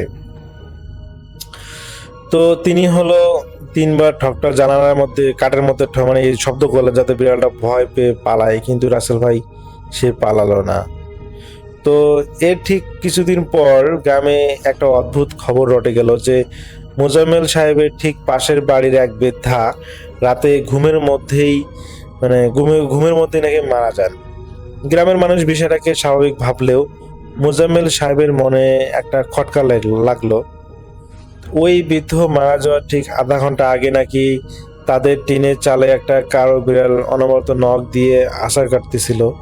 তো মোজাম্মেল সাহেব বুঝতে পারলেন যে এই কালো বিড়ালটি কোনো সাধারণ ক্ষুধার্ত জীব নয়, ও যেন গ্রামের কোনো অমঙ্গলের বার্তা নিয়ে ঘুরে বেড়াচ্ছে, এটা তিনি ভাবলেন আর কি। তো সেই বৃদ্ধার মৃত্যুর পর পুরো পাড়ার একটা থমথমে ভাব নেমে এলো। তো মোজাম্মেল সাহেব কিছুতেই মাথা থেকে সেই রাতের জানালা ঠকঠক আর সেই বিড়ালটার জ্বলন্ত হলদে লাল চোখ দুটোই তিনি যেন ভুলতে পারতেছেন না। কারণ সেই বিড়ালটা কোনো সাধারণ বিড়াল ছিল না তার কাছে মনে হয়। তো সেই ঘটনার 3 দিন পর আবার এক কুয়াশাচ্ছন্ন রাত, ঘড়িতে তখন রাত 12টা। গ্রামের সবাই এই সময়টা গভীর ঘুমে আচ্ছন্ন থাকে। তো মোজাম্মেল সাহেব হঠাৎ একটা অদ্ভুত আওয়াজে জেগে উঠলেন। মনে হলো যে তার ঘরের টিনের চালের ওপর ভারী কিছু একটা হেঁটে বেড়াচ্ছে। তো তিনি ধীর পায়ে দেখার চেষ্টা করলেন। তো তিনি এবার টর্চ লাইট, হারিকেন নয়, এবার তিনি তার একটা ছোট্ট টর্চ লাইট ছিল এবং তিনি সেই টর্চ লাইটটা হাতে নিয়ে বের হলেন এবং তিনি দেখার চেষ্টা করলেন যে তার বাড়ির টিনের উপর কে হাঁটতেছে। তো রাসেল ভাই যখনই তিনি সেই জিনিসটাকে দেখতে গেলেন, তো যখনই তিনি টর্চ লাইটে আলো ফেললেন এই টিনের উপর, রাসেল ভাই তিনি যা দেখলেন দেখার জন্য মোটেও প্রস্তুত ছিলেন না। তিনি দেখেন যে এর আগে যে তিনি বিড়ালটা দেখেছিলেন একই রকম সেই বিড়ালটাই হলো তার টিনের উপর হেঁটে বেড়াচ্ছে, এবং রাসেল ভাই তার সেই বিড়ালটার চোখ দিয়ে যেন টকটকে হলো আভা বের হচ্ছে। নর্মালি কিন্তু কোনো ধরনের বিড়ালের চোখ দিয়ে কোনো ধরনের গ্লো বের হয় না, কিন্তু তিনি দেখতেছেন যে সেই বিড়ালটা যেখানে তাকাচ্ছে সেখানেই আলো পড়তেছে, মানে তার হলো চোখ দুটো এক প্রকার লাইটের মতো করে কাজ করতেছে। বিড়ালটা যেখানেই তাকাচ্ছে সেখানেই যেন আলো পড়তেছে। তো যখনই হলো ওই মোজাম্মেল সাহেবের দিকে বিড়ালটি তাকালো, তখনই তিনি দেখতে পেলেন যে ওই বিড়ালটার যেন চোখের আলোগুলো তার শরীরে পড়লো। তিনি রাসেল ভাই প্রচণ্ড পরিমাণ ভয় পান এবং তিনি রুমের ভিতর যেয়ে তিনি হলো দরজা লাগান। তো তিনি বাইরে হলো টিনের মধ্যে বিভিন্ন বিড়াল যদি নখ দিয়ে আঁচড় কাটে টিনের মধ্যে যেরকম শব্দ হয় তিনি সেই রকম শব্দ শুনতে পাচ্ছেন, কিন্তু কোনো কিছুই তিনি হলো মানে কি বলে প্রতিক্রিয়া করেন নাই। তিনি হচ্ছে দেখা যায় কাঁথা মুড়ি দিয়ে তিনি ঘুমিয়ে পড়েন, কিন্তু কোনোভাবেই তার ঘুম আসতেছিল না। তো বলে রাখা ভালো রাসেল ভাই, ওই মোজাম্মেল সাহেব বিবাহিত ছিলেন। তো তিনি হলো তার বয়স প্রায় 35 বছর হবে সে সময়। তো সে সময় দেখা যায় যে তো তার হলো বিবাহিত বউ তিনি আসলে সেদিন ছিলেন না, তাকে তিনি তার বাবার বাসায় রেখে এসেছিলেন। আর মোজাম্মেল সাহেবের আসলে পরিবারে আর কেউ নেই, তার বাবা মা অনেক আগে মারা গিয়েছে, তিনি তার চাচার কাছেই বড় হয়েছেন। তো দেখা যায় যে এই কারণে তিনি ওই বাড়িতে একাই থাকতেন। তো যে বউ চলে যাওয়ার কারণে তিনি আসলে বাসায় মানে বউ বাপের বাড়ি যাওয়ার কারণে তিনি বাসায় দেখা যায় একা, এই কারণে তিনি আসলে প্রচন্ড ভয় পেয়েছিলেন। তো এই ভয়ের কারণে তিনি ওই কাঁথামুড়ি দিয়ে বাইরে বের না হওয়ার জন্য চেষ্টা করতেছিলেন। কিন্তু রাসেল ভাই তার কাছে মনে হচ্ছিল যে সেই বিড়ালটা খুবই মায়াবী সুরে মেয় মেয় করে কান্না করতেছে, যেটা তাকে বাইরে বের করার জন্য যথেষ্ট। তো তিনি হলো অনেক একটু সাহসী ছিলেন, তো যার যেহেতু একা বাড়িতে থাকেন তার মোটামুটি একটু সাহস ছিল, কিন্তু সেই বিড়ালটার আকৃতি এবং হলো সেই বিড়ালটার চোখের আলো এগুলো তো আসলে তাকে আসলে খুবই ভাবাচ্ছিল। তো সেদিনের মতো করে তিনি সেই রাতটা পার করে দেন। তো রাসেল ভাই গ্রামের মধ্যে একটা কথা রটে যায় যে ওই কালো বিড়ালটা নাকি অনেকেই দেখেছে, এবং যারা যারা যারা যারা দেখেছে তারা নাকি কয়েকদিন পর অসুস্থ হয়ে গেছে। তো এটা শুনে আসলে ওই মোজাম্মেল সাহেব প্রচুর পরিমাণ টেনশনে পড়ে যান, কারণ তিনি তো এই দুইবার বিড়ালটাকে দেখলেন, তাহলে কি তিনিও অসুস্থ হয়ে যাবেন? তো এরপরে গ্রামে হলো রাসেল ভাই টানা 7 দিনে আরো 2টা মানুষ মারা যায়। তো এই 7 দিনে আসলে ওই মোজাম্মেল সাহেব সেই বিড়ালটাকে দেখেননি। তো এই যে 2জন মারা গিয়েছে তাদের পরিবারের কাছে জানা যায় যে তাদের পরিবারের লোকজন বলে যে সেই বিড়ালটা নাকি তাদেরকে 3বার দেখা দিয়েছিল, এবং 3বারের পরবর্তীতে নাকি তারা আসলে মারা গিয়েছে। তো রাসেল ভাই এই মোজাম্মেল সাহেব তো প্রচুর পরিমাণে ভয়ে থাকেন যে তিনি তো 2বার দেখেছেন, তাহলে কি শেষবার দেখার পর তারও মৃত্যু হবে? তিনি এই টেনশনে রাসেল ভাই কোনোভাবেই ঘুমাতে পারতেছেন না। তো ওই মোজাম্মেল সাহেবের একজন হলো কলিগ ছিল, তাকে তিনি এই বিষয়টা শেয়ার করেন যে কি করা যায়, আমাদের গ্রামে এরকম একটা বিড়াল খুবই অতিষ্ঠ করতেছে, মানুষ রাত হলে বের হতে সাহস পাচ্ছে না, কারণ কখন কোথায় ওই বিড়ালটাকে দেখতে পায়, এবং দেখা যায় যে গ্রামের মধ্যে রটে গেছে যে 3বারের বেশি দেখলে সে মারা যাচ্ছে। এই কারণে আসলে রাতে সন্ধ্যার পর মানুষ গ্রাম থেকে বের হচ্ছে না আর কি। তো সেই কলিগটা বলে যে আর এত ভয় পাওয়ার কি আছে, তুই কোনো একটা হুজুর বা কবিরাজের সাথে যোগাযোগ কর, হয়তো বা তারা এটা সমাধান করতে পারবে। তো পরবর্তীতে রাসেল ভাই ওই মোজাম্মেল সাহেব কোনো হলো দেরি না করে তিনি হলো সেই স্কুল শেষ করেই তিনি হলো একজন কবিরাজের সাথে যোগাযোগ করেন, এবং কবিরাজ যখন সমস্ত কিছু শোনেন সেই কবিরাজ অবাক হয়ে যান যে এই বিড়ালটা কি তাহলে ফিরে এসেছে। তো কবিরাজের কথা শুনে মোজাম্মেল সাহেব বেশ অবাক হন যে ফিরে এসেছে মানে। পরে কবিরাজ আর কি ইতিহাস একটু শোনায়, আমি আসলে ঘটনাটা লম্বা করতে চাচ্ছি না। তো ওই কবিরাজ বলে যে এটা হলো সেই বিড়াল যেটাকে জাদুর মাধ্যমে বিড়াল তৈরি করা হয়। মানে ওই এলাকায় একজন কুখ্যাত কবিরাজ ছিলেন, যিনি অনেকগুলো মানুষের বলি দিয়ে তিনি হলো একজন কুখ্যাত কবিরাজ হয়েছিলেন এবং সেই কবিরাজ এই বিড়ালটাকে বানিয়েছিল তার সুরক্ষার জন্য। তো যেই মানুষগুলো ওই কবিরাজের প্রতি ক্ষোভ ছিল, তো তাদের উপর প্রতিশোধ নিত এই বিড়াল।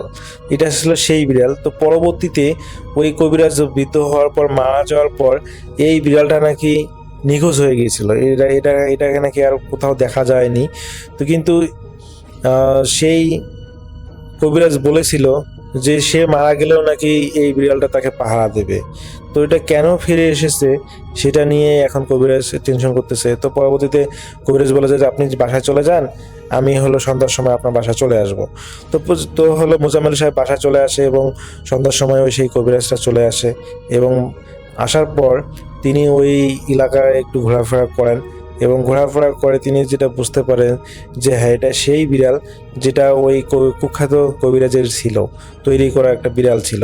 তো পরবর্তীতে ওই কবিরাজ যেটা করেন যে ওই যেহেতু মোজাম্মেল সাহেব এলাকার একজন স্কুল প্রাইমারি শিক্ষক ছিলেন, ওনাকে অনেকেই সম্মান করত।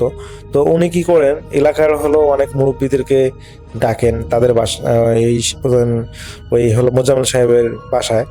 তো শিক্ষকের অনুরোধে দেখা যায় এলাকার মুরব্বীগুলো সবাই আসেন এবং আসার পর তারা সবাই ওই কবিরাজের কাছে সলা পরামর্শ করেন এবং কবিরাজ তাদেরকে বলেন যে এই বিড়ালকে আসলে থামানো খুব কঠিন কিছু না, একে থামানো যাবে যদি আপনারা সবাই একত্রিত হয়ে কিছু পদক্ষেপ নেন। তো এলাকার ওই মুরব্বীরা বলে যে কি পদক্ষেপ নেওয়া যায় বলেন, আমরা আসলে এই বিড়ালের অত্যাচারেই আছি। তো পরবর্তীতে রাসেল ভাই সেই কবিরাজ বলে যে আপনারা যদি এলাকায় একটা দোয়া মাহফিলের আয়োজন করেন সেই কুখ্যাত কবিরাজের উদ্দেশ্যে, বা আল্লাহ, দোয়া মাহফিলটা হবে আল্লাহর উদ্দেশ্যে, কিন্তু কারণটা হবে বলতে একটা রিজন বা থাকবে সেই কুখ্যাত কবিরাজের আর কি আত্মার মাগফিরাত হিসেবে আর কি দোয়া মাহফিলটা হবে। তো করলে আশা করি এই সমস্যাটার সমাধান কেটে যাবে। তো রাসেল ভাই এটাতেও অনেক গ্রামের অনেক মানুষই আপত্তি ছিল যে সে খুবই একটা বাজে মানুষ ছিল, অনেক খারাপ একটা মানুষ ছিল, আর তার উদ্দেশ্যে আমরা আল্লাহর কাছে দোয়া মাহফিলের আয়োজন করবো এটা খুবই খারাপ দেখায়, বা অনেকেই রাজি হচ্ছিল না। দেখা যায় অনেকেই রাজি হচ্ছিল, আবার অনেকে রাজি হচ্ছিল না। তো পরবর্তীতে দেখা যাচ্ছে যেহেতু গ্রামের মানুষজন মারা যাচ্ছে, ভয় পাচ্ছে, ভয়ে বের হতে পারতেছে না, যার কারণে এক প্রকার গ্রামের মুরব্বীরা বাধ্য হয়ে সেই দোয়া মাহফিলের আয়োজনটা করে এবং দোয়া মাহফিলের আয়োজন করার পর রাসেল ভাই ওই গ্রাম থেকে, ওই গ্রামে আর কি ওই কালো বিড়ালটা এখন পর্যন্ত নাকি দেখা যায়নি। তো এই দোয়া মাহফিলের মাধ্যমে এই সমস্যাটার সমাধান এখানেই হয়ে যায়।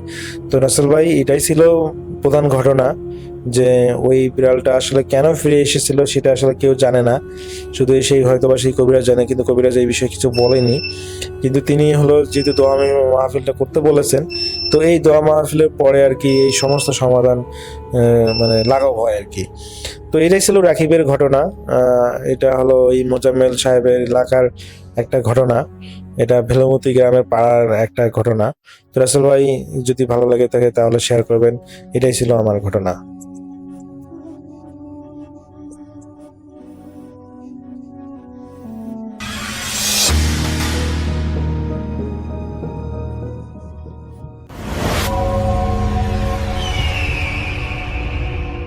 আসসালামু আলাইকুম, আপনাদের সবাইকে সাদর আমন্ত্রণ জানাচ্ছি। আমি আহমেদ বাবু। এই ঘটনাটি আমাদের সাথে শেয়ার করেছেন মানিক চৌধুরী, মেজর টিলা, সিলেট থেকে।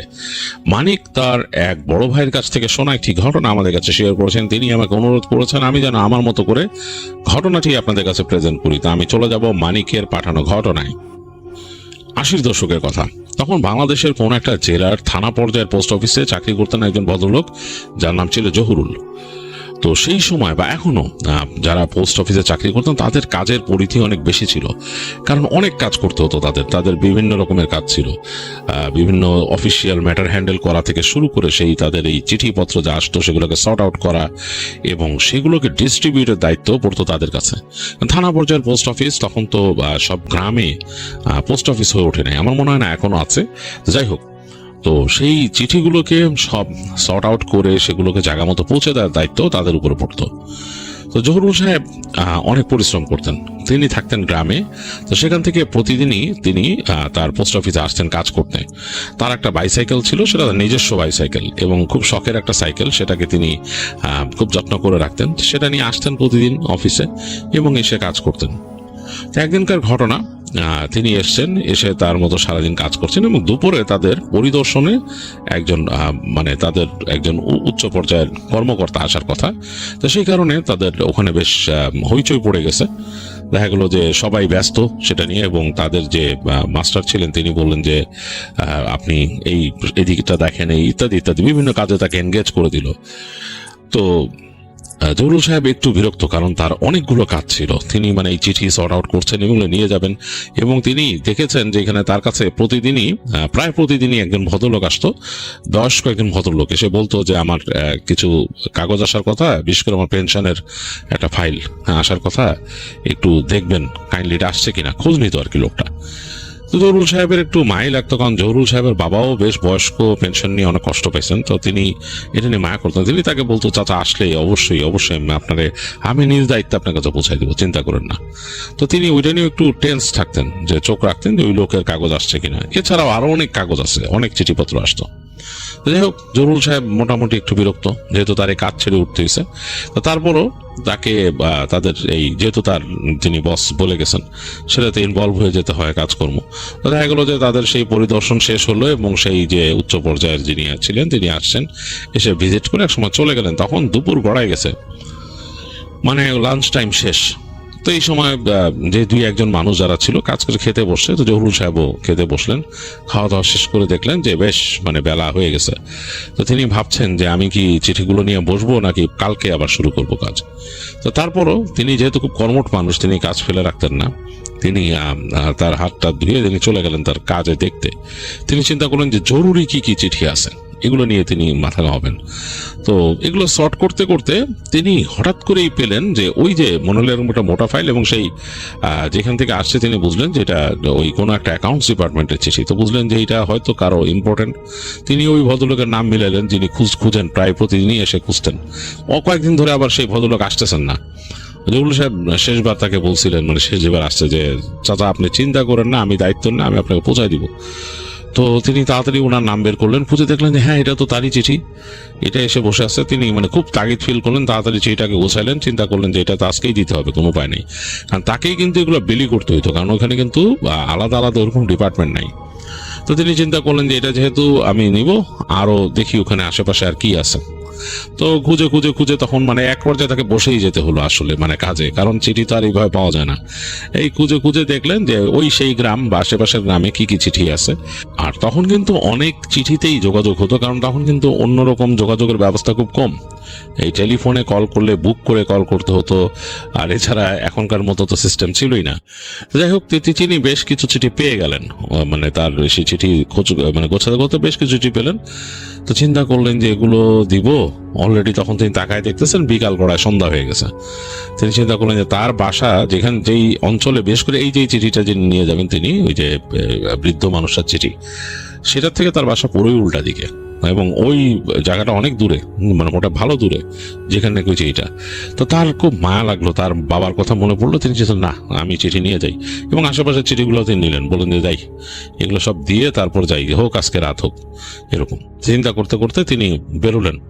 তো অফিস থেকে যখন বেরোয় যাচ্ছেন তখন কিন্তু অলরেডি বিকাল একদম গড়ায় গেছে, মানে বোঝা যাচ্ছে যে সূর্য একদম মানে হেলে গেছে, সন্ধ্যা। তিনি তার সাইকেলটা নিয়ে খুললেন, সাইকেলের তালা খুলে সাইকেল ঠেলে বের করলেন। বের করে যখন বাজারের পাশ থেকে আসতেছেন তখন অলরেডি দেখলেন যে আজান দিয়ে দিচ্ছে। তো এবং আজান শেষ হয়েছে এবং তিনি সাইকেল প্যাডেল মেরে মেরে যাচ্ছেন।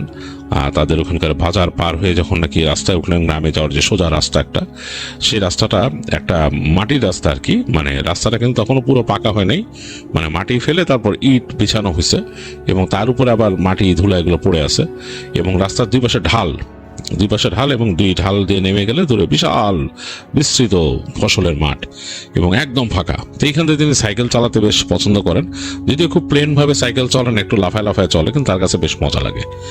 তো সন্ধ্যা হয়ে গেছে, অনেকদিন পর এরকম সন্ধ্যার সময় একটা রাইড তার কাছে মজাই লাগতেছে। পার্থক্য হচ্ছে এটাই, তাকে বুঝতে পারছেন যে এই রাস্তার শেষ মাথায় গিয়ে তাকে বায়ের পরিবর্তে ডানে চলে যেতে হবে, কারণ এই যে চিঠি পৌঁছাতে গেলে ডান দিকে যেতে হয় আর বাঁ দিকে গেলে তার বাসা। তো তিনি এরকম খুব প্যাডেল মারছেন, যদিও বেশ একটু যেহেতু বেলা হয়ে গেছে তিনি বুঝতে পারছেন না কয়টায় তিনি বাসায় পৌঁছাবেন তার আন্দাজই নেই, কিন্তু বেশ মজা লাগতেছে। অনেকদিন পর একটা অ্যাডভেঞ্চার লাগতেছে আর কি, যে এরকম রাতে যাচ্ছেন চিঠি বিলি করতে। তো প্যাডেল মারতে মারতে এক সময় সেই রাস্তার একদম প্রান্তের শেষ মাথায় চলে আসেন। এখানে রাস্তাটা ইংরেজি টি অক্ষরের মতো হয়ে গেছে, এখানে যে তার রাস্তাটা মিলছে এবং দুই পাশে ডানে বামে দুইটা রাস্তা চলে গেছে, ওই পারে আবার ঢাল, সেখানে আবার খোলা প্রান্তর। আর দূরে দেখা যাচ্ছে তখন শীত আসি করতেছে, বেশ ঠান্ডা ঠান্ডা লাগতেছে তার। তো তিনি তো ফুলাতা শার্ট পরা ছিলেন, সেটা পরেই রওনা দিছেন। তো তারপর একটু কেঁপে কেঁপে উঠতেছেন। তো এই শেষ মাথায় এসে একবার বাসার দিকে তাকাইলেন, বাসার রাস্তার দিকে। মনটা একটু কামড় দিয়ে উঠলো, কারণ বাসার রাস্তার দিকে দিন শেষে তাকালে মনে ওদিকেই যাই, কিন্তু কিছু করার নাই, তাকে যেতে হবে ডান দিকে, তাকে চিঠিগুলো বিলি করতে হবে, নিয়ে যেহেতু বের হয়েছেন আজকে। তো যাই হোক, তিনি ডান দিকে টার্ন নিয়ে চলা শুরু করলেন এবং চলছেন। এখানে মাঝে মাঝে আসা হয় তার, এদিক দিয়ে সোজা গিয়ে তিনি ডান দিকে আরেকটা গ্রাম আছে, ওখানে অনেক চিঠি আসে, কারণ সেই গ্রামের অনেক মানুষ বিদেশে থাকে, বিদেশ থেকে চিঠি লেখে, শহর থেকেও আসে, ঢাকা থেকেও আসে। তো যাই হোক, ওদিকে যাওয়া হয়। বাট এই যে তিনি যেই ঠিকানায় যাবেন, যে যার অফিসিয়াল চিঠি আসছে বৃদ্ধর, সেই জায়গায় কিন্তু খুব বেশি চিঠি আসে না ওই গ্রামটাতে। এটা একটা ব্যাপার, ওখানে খুব বেশি চিঠি আসে না, এবং এই কারণে কিন্তু বৃদ্ধ আরো খবর নিতে আসতেন যে চিঠি খুব একটা আসে না, কি ব্যাপার। আর ওইখানে যাওয়ার সময় রাস্তাটা একটু অন্যরকম, এইখান থেকে সোজা গিয়ে একটা নেমে যেতে হয়, যে ঢালটা বাদিকেই ঢাল দিয়ে নেমে যেতে হয়। নেমে গেলে ক্ষেতের পাশ দিয়ে একটা রাস্তা আছে, সেই রাস্তাটা ঘুরে গিয়ে মিশছে আর একটা পুরোনো রাস্তার সাথে। যে পুরোনো রাস্তাটা বাঁকা ভাবে চলে গেছে, ওই জায়গাটা কিন্তু অনেক পুরনো, এবং ওই গ্রামটার যে রাস্তা বা সাইডের অংশটা এটা অনেক পুরনো। সেখানে এক সময় ওই যে নীল চাষ হতো, এবং সেখানকার কুঠি আছে, সেখানে পুরনো কুঠি আছে, এবং তার পাশ দিয়ে ছাড়াই গেলে অনেক দূরে একটা জমিদার বাড়িও আছে পুরনো, এবং এই রাস্তাটাই দুইটার পাশ দিয়ে গেছে, এবং সেখানে একটা বিশাল কবরস্থান আছে, বেশ বড় কবরস্থান। এই কবরস্থানের কিন্তু একটা ব্যাপার, ওইখানে দুই সম্প্রদায়ের কবর আছে। ওখানে খ্রিস্টান সম্প্রদায়ের কবর আছে একটা অংশে, আর এই পাশে মুসলমানদের কবরস্থান। তো দুইটা কিন্তু মাঝখান দিয়ে কোনো নাই, পার্টিশন নাই, বোঝা যায় যে এখান থেকে শেষ। আর বড় বড় গাছ, সেই সময় পুরোনো আমলে লাগানো বড় বড় গাছ, এই গাছগুলো বেশ অন্যরকম। তো এই জায়গাটা দিয়ে মানুষজন চলাফেরা করতে ভয় পায়। জরুল সাহেব জানেন যে এই রাস্তাটাতে মানুষ ভয় পায়, তো তার কাছে মনে হচ্ছে যে আরে আমি তো যাবো এই রাত্রেবেলা ওখান দিয়ে। এবং তখন তিনি ভাবতেছেন যে এটা কেমন একটা ব্যাপার, মানুষজন এখানে নাই, ওখানে মানুষজন চলাফেরা করে না, একদম সন্ধ্যার পর চলাফেরা করেন না, তিনি ভালোই জানেন। সন্ধ্যার পর চলাফেরা করেন না, দিনের বেলা যায় মানুষজন যতটুকু যাওয়ার, কিন্তু রাস্তাটা একটু অন্যরকম, এটা তিনি জানেন। তো জরুল সাহেবের কাছে একটু অন্যরকম লাগতেছিল, ওইটা ভেবে যে আমার ওই দিক দিয়ে যেতে হবে একা একা। তো যাই হোক, তারপরও তিনি প্যাডেল মেরে মেরে যাচ্ছেন, ঠান্ডা ঠান্ডা বাতাস, যেহেতু একেবারে খোলা প্রান্তর, বেশ ভালো বাতাস আসতেছে, ঠান্ডা। তাই তিনি ভাবতেছিলেন যে সোয়েটারটা সাথে রাখা উচিত ছিল। তার কাঁধের মধ্যে একটা ব্যাগ, এরকম চামড়ার ব্যাগ, সেটাতে তিনি চিঠিগুলো ক্যারি করেন, আর প্যাডেল মেরে মেরে যাচ্ছেন, মাঝে মাঝে গান গাচ্ছেন, এটা জাস্ট নিজের একাকিত্ব কাটানোর জন্য। আবার তাকায় দেখতেছেন আকাশে সুন্দর একটা চাঁদ, বেশ সুন্দরই লাগতেছে। আর রাস্তাটা এখানে একটু ভালোই, এই যে ইট পেছানো রাস্তা হলো, তার উপর দিয়ে মাটি পড়ে এমন একটা অবস্থা হয়েছে, শক্ত শক্ত হয়ে প্লেন টাইপের হয়ে গেছে। তো যাই হোক, চলতে চলতে চলতে একটা সময় তিনি এসে পড়লেন, দেখলেন যে একটা সরিষা ক্ষেতের পাশ দিয়ে চলে গেছে যে চিকন রাস্তাটা, এখন তিনি ওখান থেকে নেমে যাবেন ঢাল। তো তিনি এই জায়গাতে এর আগে যখন আসছেন, এই ঢাল দিয়ে নামছেন, তখন তিনি খুব মজা করে খুব সাইকেলকে স্লাইড করে নামায় নিতেন। তো এখনো তাই করলেন অন্ধকারে, বেশ মজা পেলেন, এবং তারপরে আবার প্যাডেল মেরে চলা শুরু করলেন। যাচ্ছেন গ্রামের রাস্তা দিয়ে, এই গাছগাছালি পার হয়ে বাঁকা রাস্তা দিয়ে একদম সেই পুরনো রাস্তায় উঠলেন। এই রাস্তাটা কিন্তু বোঝা যাচ্ছে যে এটা অনেক আগে খুব ভালো করে তৈরি করা ছিল, কালের বিবর্তনে এটা মনে হচ্ছে যে মাটির সাথে মিশে গেছে এই জায়গাটা, এবং অন্যরকম। দুই পাশে বড় বড় গাছ, ডালপালাগুলো একদম বিশাল মেলছে, তার চারিদিকে শাখা মেলছে, এবং সেগুলোর যে বাঁকা বাঁকা ছোট ছোট ডাল, সেগুলোকে মনে হচ্ছে যে বেশ ভয়ঙ্কর রকমের আঙ্গুল তার দিকে তাক করে আছে গাছগুলো, এরকম মনে হচ্ছে যে হাত বাড়ায় হাত তাক করে আছে।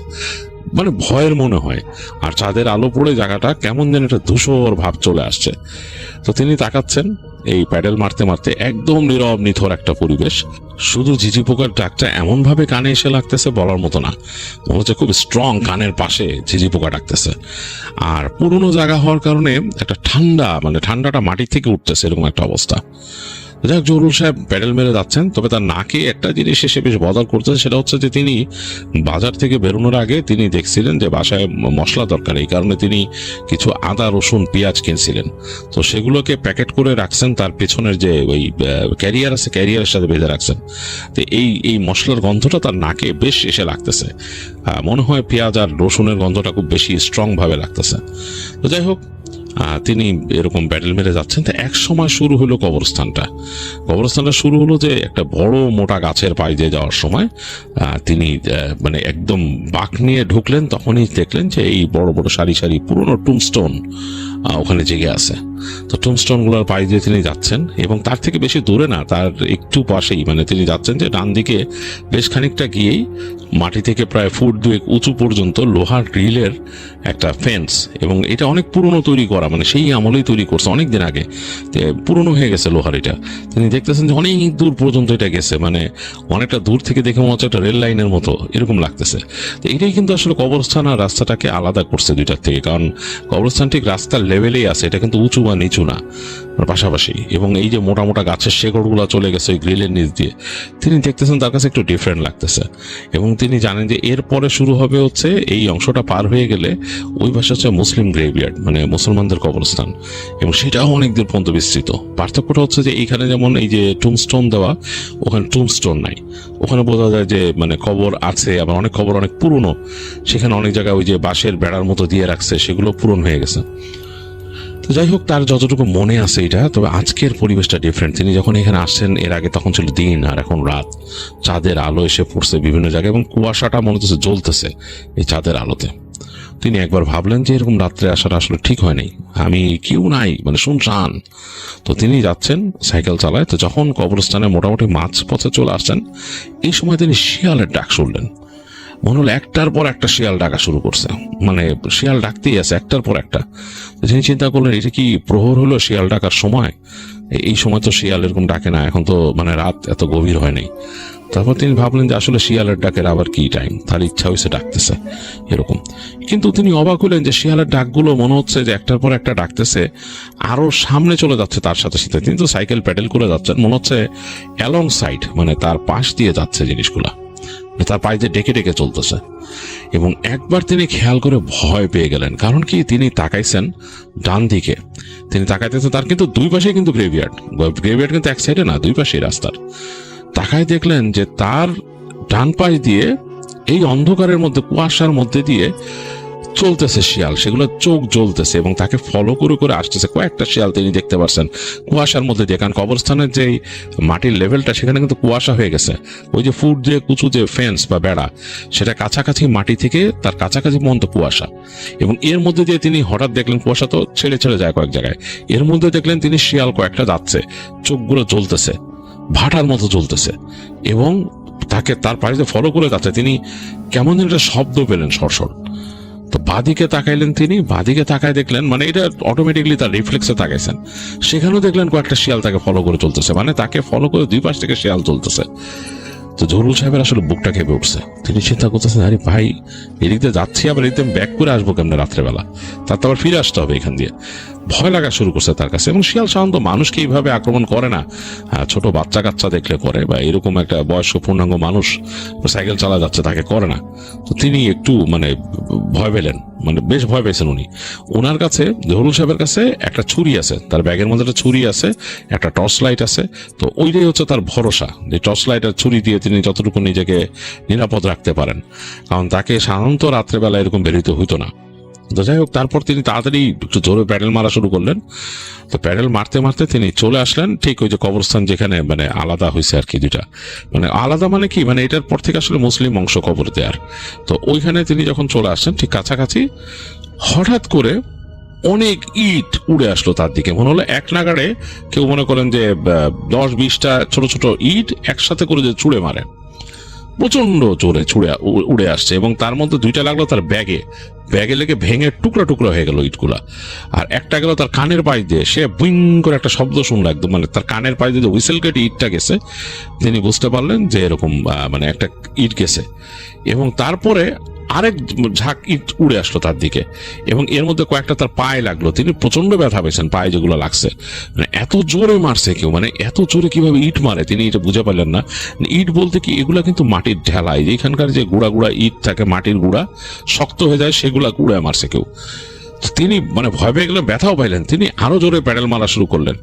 আবার এক ঝাঁক উড়ে আসলো এবং এরপর ঝাঁকে ঝাঁকে শুধু ইট উড়ে আসতেছে রাস্তার দুই পাশ থেকে তার দিকে। এবং তার যে সাইকেলের যে চাকার মধ্যেও লাগলো, লেগে খটাংখট করে মানে এরকম কয়েকটা গুঁড়া হয়ে গেল হয়ে।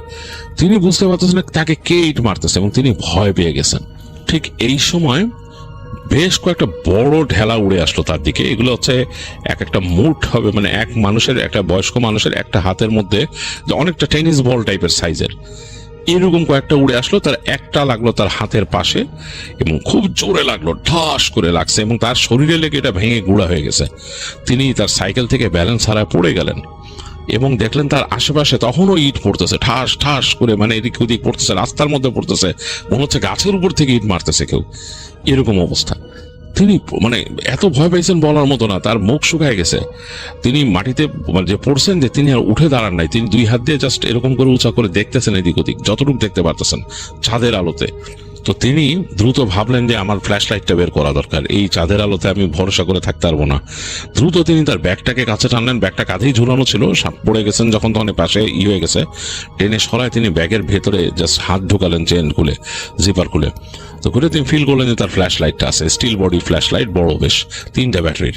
তো তিনি তাড়াতাড়ি ওইটারে বের করলেন, বের করে ওইটার মুখটা আবার জিপার লাগাই দিলেন, তো ফ্ল্যাশ মারলেন সামনে, মানে লাইট ফেললেন সামনে, একেবারে তীব্র আলোর রশ্মি সামনে ছুটে গেল। তো ছুটে গিয়ে তিনি দেখতেছেন যে তার আলোটা পড়ছে এক পাল শিয়ালের উপরে, মানে অনেকগুলা শিয়াল, মানে কেমন জানি, মানে ওই মানে শিয়ালের যেরকম গায়ের কালার হয় সেরকম চোখগুলো জ্বলতেছিল। মানে তার যে ফ্ল্যাশ লাইটটা পড়ছে এটাতে শিয়াল যে হাঁ করে আছে, ভেতরে দাঁতগুলো দেখা যাচ্ছে এবং মনে হচ্ছে সেগুলো মুখ থেকে লালা ঝরতেছে, এক পাল শিয়াল। তো উনি তো প্রচন্ড ভয় পেয়ে গেছে এবং ওই লাইটটা মারার পরে শিয়ালগুলো মাথা নিচু করে একদিকে সরে গেছে, মানে ওদিক থেকে সরে গেছে। তো তিনি চিন্তা করলেন তিনি কি করবেন, দিশেহারা হয়ে গেছেন। এতগুলো শিয়াল যদি তার উপর আক্রমণ করে, তার আসলে উপায় নেই, তো কুকুর টাইপেরই প্রাণী। তিনি চিন্তা করছেন তিনি কি করবেন, তার তো আসলে কোনো উপায় নেই। এবং তিনি ডানে বামে তাকাচ্ছেন, কবরস্থানের মধ্যে ঢুকে গেলে মনে হয় আরো বিপদ, তিনি ভাবতেছেন। তো তিনি চিন্তা করেন না, সাইকেল হাতছাড়া করা যাবে না, আর এই সাইকেল হচ্ছে তার মানে জান প্রাণ, এটাকে তিনি অনেক ভালোবাসেন এবং এটা তিনি কিনছিলেন অনেক কষ্ট করে। এবং এই সাইকেলটা যেহেতু তাকে অফিস থেকে তো আর সাইকেল দেওয়া হয় না, তো এই সাইকেলটা তিনি মেনটেন করেন নিজের মতো। তো তিনি তাড়াতাড়ি উঠলেন, উঠে দাঁড়ায় সাইকেলটা উঁচা করলেন, এখন আর ইট লাগতেছে না, মানে ইটও পড়তেছে না আশেপাশে। তো তিনি তাড়াতাড়ি সাইকেলটার মধ্যে উঠে বসলেন, আবার ঠেলা দিয়ে সাইকেলটাকে সামনে, মানে সামনে ঠেলে দিয়ে তিনি উঠে বসলেন তাড়াতাড়ি। জোরে জোরে প্যাডেল মারা শুরু করলেন তিনি সাইকেলে, মাঝে মাঝে দাঁড়ায় দাঁড়ায় প্যাডেল করতেছেন তিনি, যেন খুব দ্রুত সাইকেল সামনের দিকে ছুটে যায়। তার সাথে সাইকেল চলতেছে, খুব দ্রুত ছুটে সামনে চলতেছে। তিনি বেশ ভয় পেয়েছেন। তিনি চিন্তা করলেন যে মানে ঘটনাটা কি ঘটলো, এত শিয়াল কেন। তো এই ভয় পেয়ে তিনি যখনই করছেন, এই সময় শুনতেছেন যে সেই শিয়ালগুলা ডাকতেছে, মানে একের পর এক ডাকতেছে এবং একটা শেষ আর একটা শুরু হয়। তো এর মাঝে কিন্তু তিনি তার ব্যাগের মধ্যে তাড়াতাড়ি লাইটটা আবার ঢুকাই দিয়ে রেখে দিয়েছেন, কারণ ওইটা পড়ে গেল বিপদ, ওইটা তিনি রেখে যেতে পারবেন না। আর সাইকেল চালায় মানে লাইট ধরে সাইকেল চালানো তার পক্ষে সম্ভব না। তো এই মানে লাইট যেহেতু রেখে দিয়েছেন, বেশ আবার অন্ধকার, চাঁদের আলো যতটুকু এতটুকু, এর মাঝেই তিনি সাইকেল চালাচ্ছেন, জোরে জোরে প্যাডেল করতেছেন এবং মানে হাঁপাচ্ছেন, খুব বেশি হাঁপাচ্ছেন। তো তিনি হঠাৎ করে দেখলেন সামনের যে গাছটা, সেটা ডাল থেকে মনে হচ্ছে কিছু একটা ঝুলে পড়লো হঠাৎ করে তার সামনে। তো তিনি থতমত খাইছেন, মনে অনেকটা এরকম যে উপর থেকে যদি কিছু ফেলে দেয়, ঝুলায় দেয় সেরকম। তিনি খেয়াল করে ফট করে তিনি একটু মানে কেঁপে উঠলেন যে মনে হচ্ছে একটা মানুষের পা, মানে দুইটা মানুষের পা, মানে একটা মহিলার দুইটা পা তার সামনে ঝুলতেছে ওই ডাল থেকে, এবং মনে হচ্ছে যে অনেকটা যদি তাকে মানে কেউ ঝুলায় দেয় ওখান থেকে সেরকম। তো তিনি ভালো মতন খেয়াল করে মানে তার আত্মায় পানি নাই হয়ে গেল। তিনি তাকায় দেখতেছেন যে একটা মহিলাকে ওই গাছের ডাল থেকে ঝোলায় দেওয়া হয়েছে মনে হয়। মহিলার দুইটা পা এরকম তার সামনে নড়তেছে, তার সোজা মানে তিনি সাইকেল দিয়ে যেখানে পার হবেন সেখানে।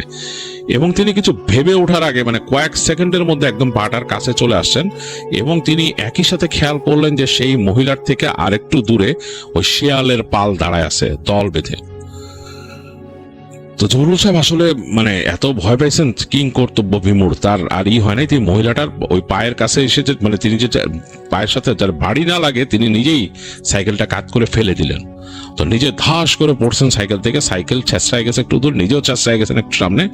এবং ছেঁচড়ায় যেতে যেতে তিনি দেখতেছেন যে শিয়ালগুলো তার দিকে তাকায় আছে, চোখগুলো জ্বলতেছে, মানে তারপর ঝাঁপায় পড়বে এরকম অবস্থা। তিনি ভয়ের চোটে তার জীবনে মানে ছোটবেলায় যা শিখছেন দোয়া জোরে জোরে পড়া শুরু করলেন, জোরে জোরে সূরা পড়া শুরু করলেন। মানে তিনি সাধারণত এরকম প্র্যাকটিসিং মানুষ না বা ধর্মকর্ম এতটা তিনি পালন করেন না, কিন্তু এইখানে তিনি অটোমেটিকলি তার মনের মধ্যে কোথায় জানি এই জিনিসটা হঠাৎ করে ক্লিক করলো এবং তিনি দোয়া পড়া শুরু করছেন জোরে জোরে, ভয়, অত্যন্ত ভয়। মানে তিনি আসলে স্বাভাবিক অবস্থায় নাই এখন, তিনি দোয়া পড়তেছেন জোরে জোরে আর মানে বলতেছেন যে আল্লাহ বাঁচাও আমার এখান থেকে, কি হলো। তো খুবই আশ্চর্যজনক ব্যাপার, তিনি যখন জোরে জোরে সূরা পড়ে উঠছেন তিনি তাকায় দেখলেন তো ওই গাছের যে দুইটা পা ওখানে ঝুলেছিল, মনে হচ্ছে দুইটা পা এরকম ঝুলাচ্ছিল তার সামনে, সেইটাও নাই। এবং সামনের শিয়ালগুলো সরে গেছে, ওখানে নাই, রাস্তা ফাঁকা, মানে সামনের রাস্তা খালি। তো তার হাত জ্বলতেছে, প্রচন্ড জ্বলতেছে, ছিলে গেছে হাত। এই অবস্থায় তিনি মানে ওই দোয়া পড়তে পড়তে তাড়াতাড়ি উঠে তার সাইকেলটাকে দাঁড়া করায় তিনি দেখতেছেন যে তার ওইখানে দুই একটা ওই যে বাজারের জিনিস বের হয়ে গেছে, ব্যাগের থেকে বের হয়ে পড়ছে, এখানে মানে পেঁয়াজ রসুন 2-4 এরকম পড়ে আছে। তিনি ওইভাবে চিন্তা না করে তাড়াতাড়ি ওই সাইকেলে উঠে টান দিলেন। সাইকেল ওই বাজার ঢোকানোরও তার সময় নেই, তিনি টান দিলেন, টান দিয়ে যাচ্ছেন সাইকেল মানে ইচ্ছা মতো প্যাডেল করতেছেন জোরে, গায়ের যা জোর আছে। প্যাডেল করতে করতে তিনি এক সময় ওই কবরস্থানটা পুরো পার হয়ে গেলেন। তো কবরস্থান যখন পার হয়ে আসতেছেন তখন ঠিক যখন বের হয়ে যাবেন কবরস্থান থেকে, তখন মনে হলো তার মাথার পেছনে কেউ একটা চড় মারলো তাকে, ঠিক ঘাড়ের পেছনে খুব জোরে, এবং মানুষের হাত দিয়ে যেভাবে মারে সেরকম একটা চড় তার মাথার পেছনে লাগলো। তার মাথাটা ভীম করে উঠলো, মানে মনে হলো চড়টা পুরোপুরি লাগে নাই তার মাথায়। তিনি কিন্তু দোয়া পড়তেছিলেন, বলে পুরা লাগে নাই, এই জন্যই হয়তো তার পুরা লাগে নাই মাথায়। তো তিনি দ্রুত সাইকেল নিয়ে বের হয়ে গেলেন এবং তখনই তিনি আবিষ্কার করলেন সামনে একটা মানে মানুষের বাসা আর কি, সেখানে বাড়ি আছে। তো তিনি একবার চিন্তা করতেছেন ওই বাড়িটায় ঢুকবে কিনা, তারপরে দেখলেন যে আরো একটু গ্যাপ দিয়ে আরো 2-3টা বাড়ি ওখানে। তো যাই হোক তিনি মোটামুটি প্যাডেল করে সামনে চলে গেলেন। সামনে গিয়ে তিনি চিন্তা করতেছেন যে ওই লোকটার বাসা কোথায় হবে। তো ওখানে কিন্তু বাসার কোনো হোল্ডিং নাম্বার টাম্বার নাই, তাদের জানতে হতো আর কি বাসা সম্পর্কে, যে বাসার অনেক সময় নাম থাকতো, অনেক সময় থাকতো না, ওই ভদ্রলোকের নাম থাকতো। তো তিনি একটা আন্দাজ করে নিছেন যে এই জায়গায় লোকটার বাসা। তো চিন্তা করেন এই 3-4টা বাসা না থেমে একেবারে সরাসরি যার চিঠি তার ওখানে যে থামি আগে। তো যাই হোক তিনি দোয়া পড়তে পড়তে ভয় লাগতেছে, ওখান থেকেও ভয় লাগতেছে তার, কিন্তু এখন আর কেন যেন ওই ভাইবটা কমে গেছে, যে এই ভাইবটা তিনি পাচ্ছিলেন এতক্ষণ ভয়ের। তো তিনি কোনো মতে প্যাডেল করে করে চলে আসলেন এবং একসময় তিনি ওই যে বৃদ্ধের বাসা পাইছেন। তো তিনি ওইখানে এসে ঢুকলেন, ঢুকে তাড়াতাড়ি ওই বাসার সামনেই যে এটা নেমে যাওয়ার রাস্তা, তো নেমে গিয়ে ঢুকলেন ওখানে। ঢুকে তিনি জোরে হাঁক দিলেন ওই ইসের নাম ধরে, বৃদ্ধের নাম ধরে, অমুক সাহেবের বাসা নিয়ে উনি আসেন, অমুক সাহেব আসেন, এরকম গুলো ডাকতে ডাকতে তিনি সাইকেল নিয়ে ঢুকছেন। তো দেখলো যে ওই বাসার ভেতর থেকে মানুষ বেরোলো হ্যারিকেন নিয়ে, একটা লোক আর একটা মেয়ে, দুজন বেরোলো। মানে তারা এখান থেকে তাকায় একটু অবাক হয়েছে যে কে। তো যেই লোকটা বেরিয়েছে সে হ্যারিকেনটা মেরে ধরছে, বলছে কে আপনি। তো তাকে দেখে একটু বুঝছে, কারণ তার শরীরে ওই যে পোস্টম্যানের ড্রেস পরা, তার ইসে কিন্তু ময়লা তোলা। তো লোকটা বলছে আপনি কি পোস্টম্যান নাকি, আপনার এই অবস্থা কেন, কি হয়েছে আপনার। তো বলে আর ভাই বললেন না আমার একটু পানি দেন তাড়াতাড়ি। তো লোকটা তাড়াতাড়ি বললো যে আসেন আসেন, ডেকে আনলো, নিয়ে পানি আনলো ভিতর থেকে। আর দেখা গেলো বালতিতে ভরে পানি আছে, তারা বালতি হয়তো উঠায় রাখতো। তো সে বালতিতে পানি দিল তাকে, দেখলো যে তার শরীর হাত ছিলে গেছে, কঠিন অবস্থা। লোকটা তাকে সাহায্য করলো পরিষ্কার হইতে। তো বললো ভাই আপনার এই অবস্থা কেন, আর আপনি এত রাতে পোস্টম্যান কোত্থেকে আসছেন, আপনি কিভাবে আসছেন এত রাতে। তো বলে যে অমুক সাহেব কে, বলে যে আমার আব্বা, আর এটা আমার বোন, দেখা যায় আমার বোন।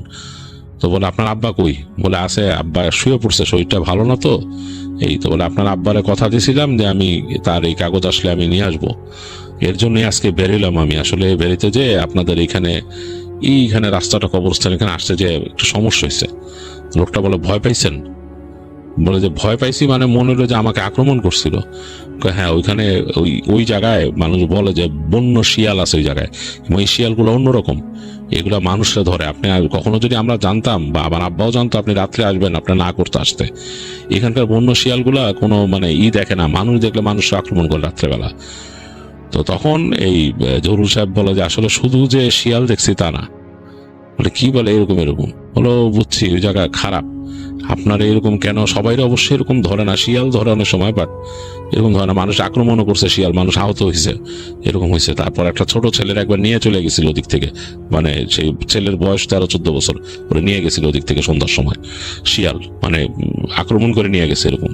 এগুলা বন্য শিয়াল, এবং ওই কবরস্থান অনেক পুরানো, কোথায় গর্তে টর্তে থাকে মানুষজন, তারপর ওখানে খুঁজছিল গর্ত টর্ত, তো অনেক চেষ্টা করছিল ওগুলো ধাওয়াই দিত ওখান থেকে। আর মানুষ বলে ভূত প্রেত আছে ওই জায়গায়, খারাপ জিনিস আছে। আপনারে হঠাৎ ধরলো, তো সে বলে জানি না, এরকম এই সেই হ্যান ত্যান। তো সে তখন ওই ভদ্রলোকের ছেলেকে নিয়ে আসলো, এসে বললো যে ছেলেটা বলতেছে আপনি রাত্রেবেলা এখান থেকে যান না, আপনি থাকেন আমাদের বাসায়, থাইকা যান আজকে। বলছে আমার বাসায় চিন্তা করবে রে ভাই, বাসায় তো আমি বাসার জন্য বাজারও করছিলাম, এই দেখেন আমার কিছু জিনিসপত্র বাজার পড়ে গেছে। তো ওই ছেলেটা তখন ওই বৃদ্ধের ছেলে যে সে তার ব্যাগের মধ্যে আছে, দাঁড়ান আপনি এটা গোছাই দিই বলে সে ব্যাগটা ধরে বলতেছে আপনার ব্যাগের মধ্যে দেখি রসুন আছে। ভাই এই রসুন কিন্তু খুব অন্যরকম জিনিস, রাতের বেলা এগুলা রসুন ক্যারি করলে এই রসুনের ইসে অনেক হয়, এইসব খারাপ জিনিসগুলা, বিশেষ করে এই খারাপ জিন যেগুলো আছে এগুলো অনেকেই আছে রসুনের গন্ধ সহ্য করতে পারে না। এই যে বলছেন ইট টিট মারছে আপনারে, এগুলা মনে হয় রসুনের গন্ধ পেয়েই মারছে আপনারে, ভয়ঙ্কর রকম। আপনি দোয়া দুরুদ পারছেন বলে আপনি বেঁচে গেছেন, নাহলে হয়তো আপনার আরো ক্ষতি করতো। তখন ওই জহুরুল সাহেব বললো যে ভাই শিয়ালগুলো যদি আপনি দেখতেন বুঝতেন। বলে যে হ্যাঁ ওগুলা আসলে নর্মাল শিয়াল কিনা কে জানে, ওগুলো অনেক ভয়ঙ্কর, অনেক ভয়ঙ্কর। এবং মানুষ এখন ওখানে সাধারণত কবরও দিতে চায় না ওই জায়গায়, এইসব ভয়, ওই জায়গায় কবর দিতেও যায় না মানুষ। তো যাই হোক, তাকে শুশ্রূষা করলো ওই লোকটা এবং বললো যে রাত্রে যেতে দেবে না। তো বৃদ্ধ এর মধ্যে উঠে, তো বৃদ্ধ তার চিঠি নিয়ে খুব আবেগ আপ্লুত হয়ে গেছে এবং তাকে বললো যে বাবা তোমার তো যেতে দিবই না আমি রাত্রে, তো এখানে কোনো না, তুমি ওই রাস্তা দিয়ে যেতে পারবা না একলা। এই তো তিনি বললেন যে আমার ওই জহুরুল সাহেব বলছে যে বাসার জন্য জিনিস, তোকে বাসার জন্য জিনিস থাকলেও এখন কোনো মানে বাসায় টেনশন করবো, এখন টেনশন করলে কি করার, আমি কিভাবে তোমার যেতে দিই, রাস্তাটা ভালো না। এই কার একটা পারো আমার ছেলের সাথে নিয়ে যাও, যে ও ওখানে থেকে রাত্রেবেলা কালকে দিনে চলে আসবে। তো বলছে যে না থাক। জহুরুল তখন বলে যে না থাক, অসুবিধা নেই, আমার বাসায় জানে যে আমি যেই পেশায় নিয়োজিত আছি আমার অনেক চাপ পড়তেই পারে, আমি অনেক সময় আছে পোস্ট অফিসে থাকছিও রাত্রে, বাদ দেন।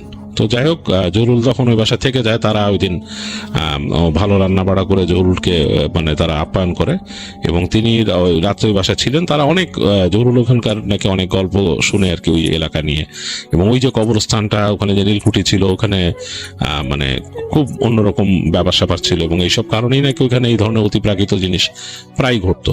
এবং ওই জমিদার বাড়ির ওখান থেকে মানুষ দেখতো নীল আলো, জমিদার বাড়িকে ওখানে পাহারা দেয়। এবং বলছে যে ওইখানে ওই বৃদ্ধ ভদ্রলোক বললো যে ওখানে মানুষ বলে জগ করে রাখছে, জমিদারের ধন জগ করা আছে এখানে। এবং ওই শিয়ালগুলো আসলে শিয়াল না, ওগুলা খারাপ জিন, ওগুলা পাহারা দেয় ওই জায়গা পাহারা দেয়। এবং ওই মানুষজন হয়তো আসলেই ওই বৃদ্ধ ভদ্রলোকও বললো এই যে তুমি যেখানে নিয়ে আসছো, এই যে রসুন নিয়ে আসছো, পেঁয়াজ নিয়ে আসছো, এগুলোর গন্ধে তারা আরো হিসেবে তোমার উপর রাগ করছে এবং তোমার উপর আক্রমণ করছে। তো যাই হোক, এই ছিল জহুরুল সাহেবের ঘটনা, যেটা মানিক চৌধুরী আমাদের কাছে শেয়ার করলো। আমার কাছে কিন্তু বেশ ইন্টারেস্টিং লাগছে।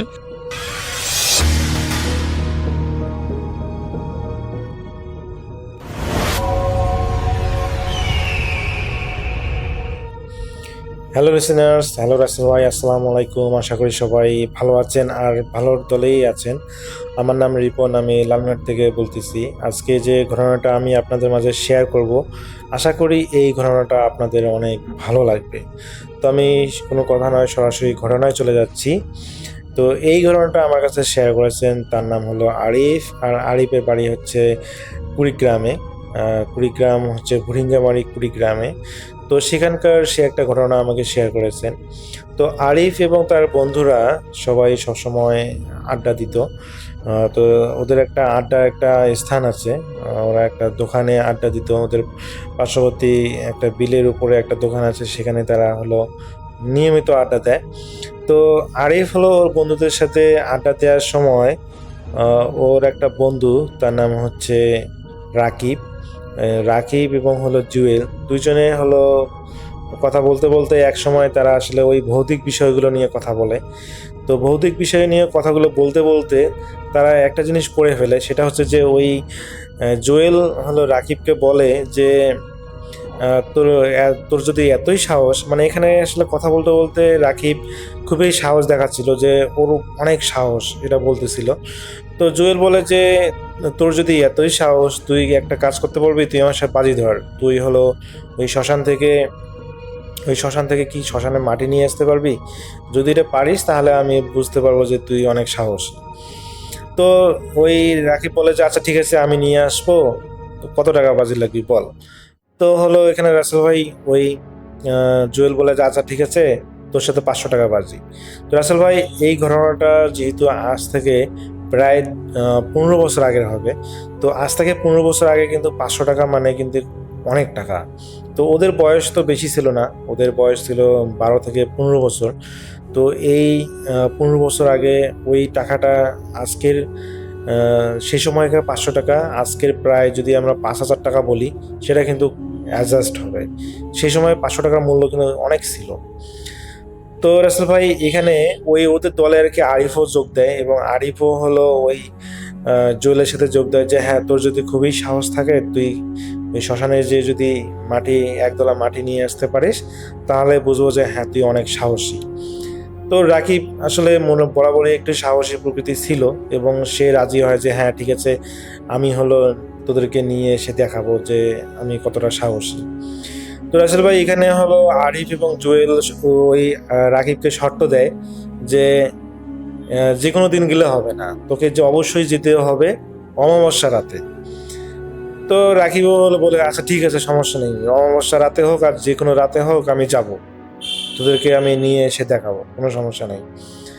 তো যথারীতি তাদের হলো একটা রাতে, মানে সেই বছরের যে অমাবস্যা রাতে তারা ওই দুইজন হলো সাক্ষী রেখে, তারা দুইজন হলো রাকিব এবং আরিফকে, সরি জুয়েল এবং আরিফকে সাক্ষী রেখে রাকিব হলো শ্মশানে যায়।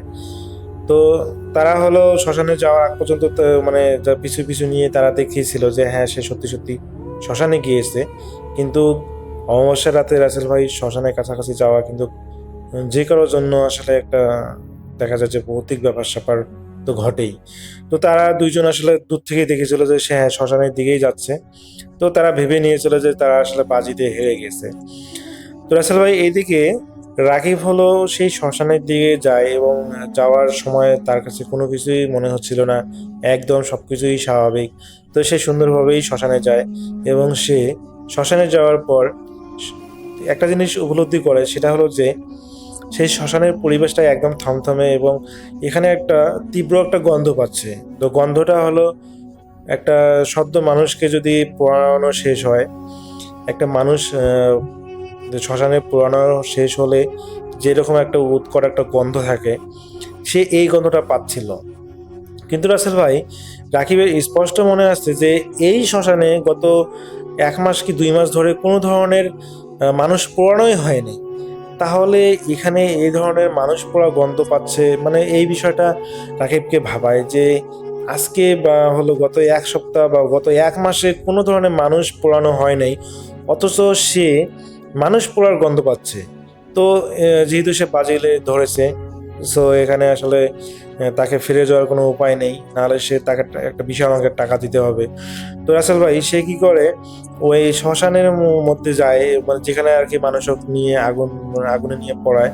তো সেখানে যাওয়ার পর সে বেশ অবাক হয়, সে দেখে যে কিছু হলো লাকড়ি সেই শ্মশানের মধ্যে, মনে হয় যে কাউকে পোড়ানো হয়েছে, যদিও আগুন নেই, কিন্তু তার কাছে মনে হচ্ছে যে সেই জায়গাটা বেশ এখনো মানে গরম, মানে ওয়ার্ম টাইপের। তো সে হলো বুঝতে পারে যে এখানে যেটা সে দেখতে চেয়ে বা সেই গন্ধটা যে পাচ্ছে, এটা মোটেও স্বাভাবিক নয়। তো সে কোনো কিছু চিন্তা না করে সেখানকার একটা মাটির ডলা নেয়, এবং মাটির ডলা নিয়ে রাসেল ভাই সে যখন আসতে যাবে, সে অনুভব করে যে ওই শ্মশানের পাশে একটা ছোট্ট একটা নদী বয়ে গেছে। তো ওই নদী হলো পাশে একটা বট গাছ আছে। তো ওই আসার সময় অনুভব করে যে ওই বট গাছের নিচে কেউ একজন খুবই সুন্দরভাবে খুবই সুশীল মানে সুকণ্ঠে বাঁশি বাজাচ্ছে। তো এই বাঁশির আওয়াজ শুনে সে বেশ অবাক হয়ে যায়, যে কারণ তো সে তো আসার সময় ওই বটগাছের নিচ দিয়ে এসেছিল। তো রাসেল ভাই এই বাঁশির আওয়াজ শুনে সে সেখানে থমকে যায় এবং চিন্তা করে যে এত রাতে এখানে আবার কে বাঁশি বাজাবে, এটাও কি সম্ভব? তো সেটা দেখার জন্য মানে কৌতূহল আসলে দূর করার জন্য সে যখন সেই বট গাছের নিচে যায়, রাসেল ভাই সে যা দেখে সেটা দেখার জন্য মোটেও প্রস্তুত ছিল না। সে দেখে যে একটা সুন্দর একটা মেয়ে, সাদা শাড়ি পরা, হাতে সাদা সাদা সাদা চুড়ি, মেয়েটা দেখতেও অনেক ফর্সা, দেখতে অনেক সুন্দর কিউট দেখতে, এবং সে দেখে যে একটা বাঁশি বাজাচ্ছে। ও তো আগে আমরা যেরকম বাঁশি দেখতাম লম্বা লম্বা যে বাঁশিগুলো বাঁশের পাইপ দিয়ে তৈরি, তো সেই বাঁশি বাজাচ্ছে খুবই মিষ্টি সুরে। তো রাসেল ভাই যখনই হলো ওই রাকিব সেখানে যায়, তো সে রাকিবকে মেয়েটা দেখা চোখাচোখি হওয়ার সঙ্গে সঙ্গে মেয়েটা বাঁশি বাজা বন্ধ করে এবং বাঁশি বাজা বন্ধ করে রাকিবের দিকে তাকিয়ে থাকে। তো রাকিব হলো যখন দেখে যে তার দিকে মেয়েটা তাকিয়ে আছে, সে একটু মানে ভয়ের জায়গায় সে একটু লজ্জা পায় এবং সে জিজ্ঞেস করে যে আপনি কে, আর আপনি এত রাতে এখানে বাঁশি বাজাচ্ছে কেন? তো সেই মেয়েটা হলো রাসেল ভাই বলে যে তোমার এত সাহস কিভাবে হলো, তুমি এখানে এসেছো, এই শ্মশানে এসেছো মাটি নিতে, তোমার এই সাহস কে দিল? তো রাসেল ভাই এখানে রাকিব এ কথা শোনার পর তো রাকিব একটু থতমত খেয়ে যায় যে বলে কি। তো রাসেল ভাই এতক্ষণ আসলে রাকিব ভয় পায়নি, যখনই ওই শ্মশানের কথাটা বলা বা মাটির কথা বলেছিল তখন সে বেশ অবাক হয়ে যায়, কারণ এই মেয়েটা তো জানার কথা না যে সে শ্মশান থেকে মাটি নিয়েছে। আর সে তো মাটিটা নিয়ে পকেটে রেখেছে, একটা পলিথিনের মধ্যে নিয়ে পকেটে রেখেছে, এই মেয়ে তো জানার কথা না। তো যখন হলো সে শুনতে পেলো যে সে মেয়েটা এই বিষয়টা জানে, তখন আর কি রাকিব একটু ভয় পায় এবং সে আবার জিজ্ঞেস করে যে আপনি কে, আপনি এত রাতে এখানে কেন? তো সেই মেয়েটা বলে যে আমি এখানেই থাকি, আর তুমি যে মাটিটা নিয়ে এসো সেটা যেখান থেকে নিয়ে এসো সেখানে রেখে আসো, না হলে তোমার বিপদ হবে। তো রাসেল ভাই এটা শুনে তো রাকিব মানে ভয় পেয়ে যায় যে এই মেয়েটা বলে কি যে তার বিপদ হয়ে যাবে। তো সে চিন্তা করে, তখনই তার মনে পড়ে যে তাদের বন্ধুদের সাথে তো বাজি ধরে সে মাটিটা নিয়েছিল, তো এখন এই মাটি তো রাখা যাবে না, এই মাটি রাখলে তাকে একটা বিশাল অঙ্কের টাকা তাকে জরিমানা দিতে হবে। তো রাসেল ভাই তো সে কি করে, সে মেয়েটার কোনো কথা না শুনে সেখান থেকে সে বাসায় চলে আসে, সরাসরি একদম বাসায় চলে আসে এবং তার বন্ধুদেরকে দেখায় যে এই দেখ আমি হলো মাটি নিয়ে এসেছি। তো দেখা যায় যে হলো জুয়েল এবং আরিফ তো হেরে যায়, তো তারা হলো 500 টাকা তাকে দিয়ে দেয়, রাকিবকে দিয়ে দেয়। তো রাসেল ভাই ঘটনা এখানে শেষ হলে ভালো হতো। তো দেখা যায় যে ওই রাকিব এরপরে হলো একটা সমস্যায় পড়ে, সেটা হলো যে সে রাত হলেই, বিশেষ করে রাত 10টা বাজলেই সে অনুভব করে যে তার আশেপাশে কেউ দাঁড়িয়ে আছে, সে যখন ঘুমাচ্ছে তার পাশে কেউ ঘুমাচ্ছে। তো এই ধরনের জিনিসগুলো সে ফিল করে প্রথম প্রথম। তো পরবর্তীতে দেখা যায় রাসেল ভাই 2-3 দিন পার হওয়ার পর সে অনুভব করে, সে ওই মেয়েটাকে সে অনুভব করে যে তার আশেপাশে মেয়েটা আছে। একসময় রাসেল ভাই সেই মেয়েটা তাকে দেখা দিতে শুরু করে এবং সে মেয়েটা বলে যে যেখান থেকে মাটি নিয়ে এসেছো সেখানেই হলো রেখে আসো, তোমাকে সময় দিলাম 1 সপ্তাহ, যদি তুমি এই সময়ের মধ্যে যদি তুমি মাটি রেখে না আসো তাহলে তোমার অনেক বড় ক্ষতি হয়ে যাবে। তো রাসেল ভাই এক পর্যায়ে ওই রাকিব ভয় পেয়ে যায়, কারণ সে আসলে দেখে যে বিভিন্ন জায়গায় বিশেষ করে রাতের বেলা যখন সে ওয়াশরুমে যায় বা যখন সে ঘুমায় তখন সে বিভিন্নভাবে কান্নার শব্দ পায়, বিভিন্ন শব্দ পায়, যে অনেক সময় দেখা যায় যে তার ঘাড়ের উপর কেউ ঢিল মারতেছে, মানে বিভিন্নভাবে সে অনেক শব্দ পায় যেগুলো আসলে কোনো উৎস নাই। তো পরবর্তীতে এক পর্যায়ে রাকিবও একটু ভয় পেয়ে যায় এবং ভয় পাওয়ার কারণে সে যে মাটিটা নিয়ে এসেছিল সেই মাটিটা যথারীতি সেখানে যে ওই শ্মশানের মধ্যে সাহস করে সেখানে যে রেখে আসে। তো এই রেখে আসার পর থেকে রাসেল ভাই তার সাথে আর কোনো ধরনের ঘটনা ঘটেনি এবং এরপর থেকে সে আর ওই মেয়েটাকে দেখতে পায়নি। তো রাসেল ভাই এটাই ছিল রাকিবের ঘটনা। তো এটা আমাকে এই ঘটনাটা আমাকে শেয়ার করেছেন আরিফ কুড়িগ্রাম থেকে। আসলে ঘটনাটা আমার কাছে ভালো লেগেছিল, যার কারণে আপনার কাছে সাথে শেয়ার করা। তো আপনারা জানাবেন, যারা লিসনার্স আছেন যারা শুনতেছেন, তো আপনারা জানাবেন যে আমাদের ঘটনাগুলো কেমন লাগতেছে। যদি আপনারা জানান তাহলেই আমরা পরবর্তীতে নতুন নতুন ঘটনা নিয়ে আসার জন্য আগ্রহী হব। তো সবাই ভালো থাকবেন, সুস্থ থাকবেন এই প্রত্যাশায়। আল্লাহ হাফেজ।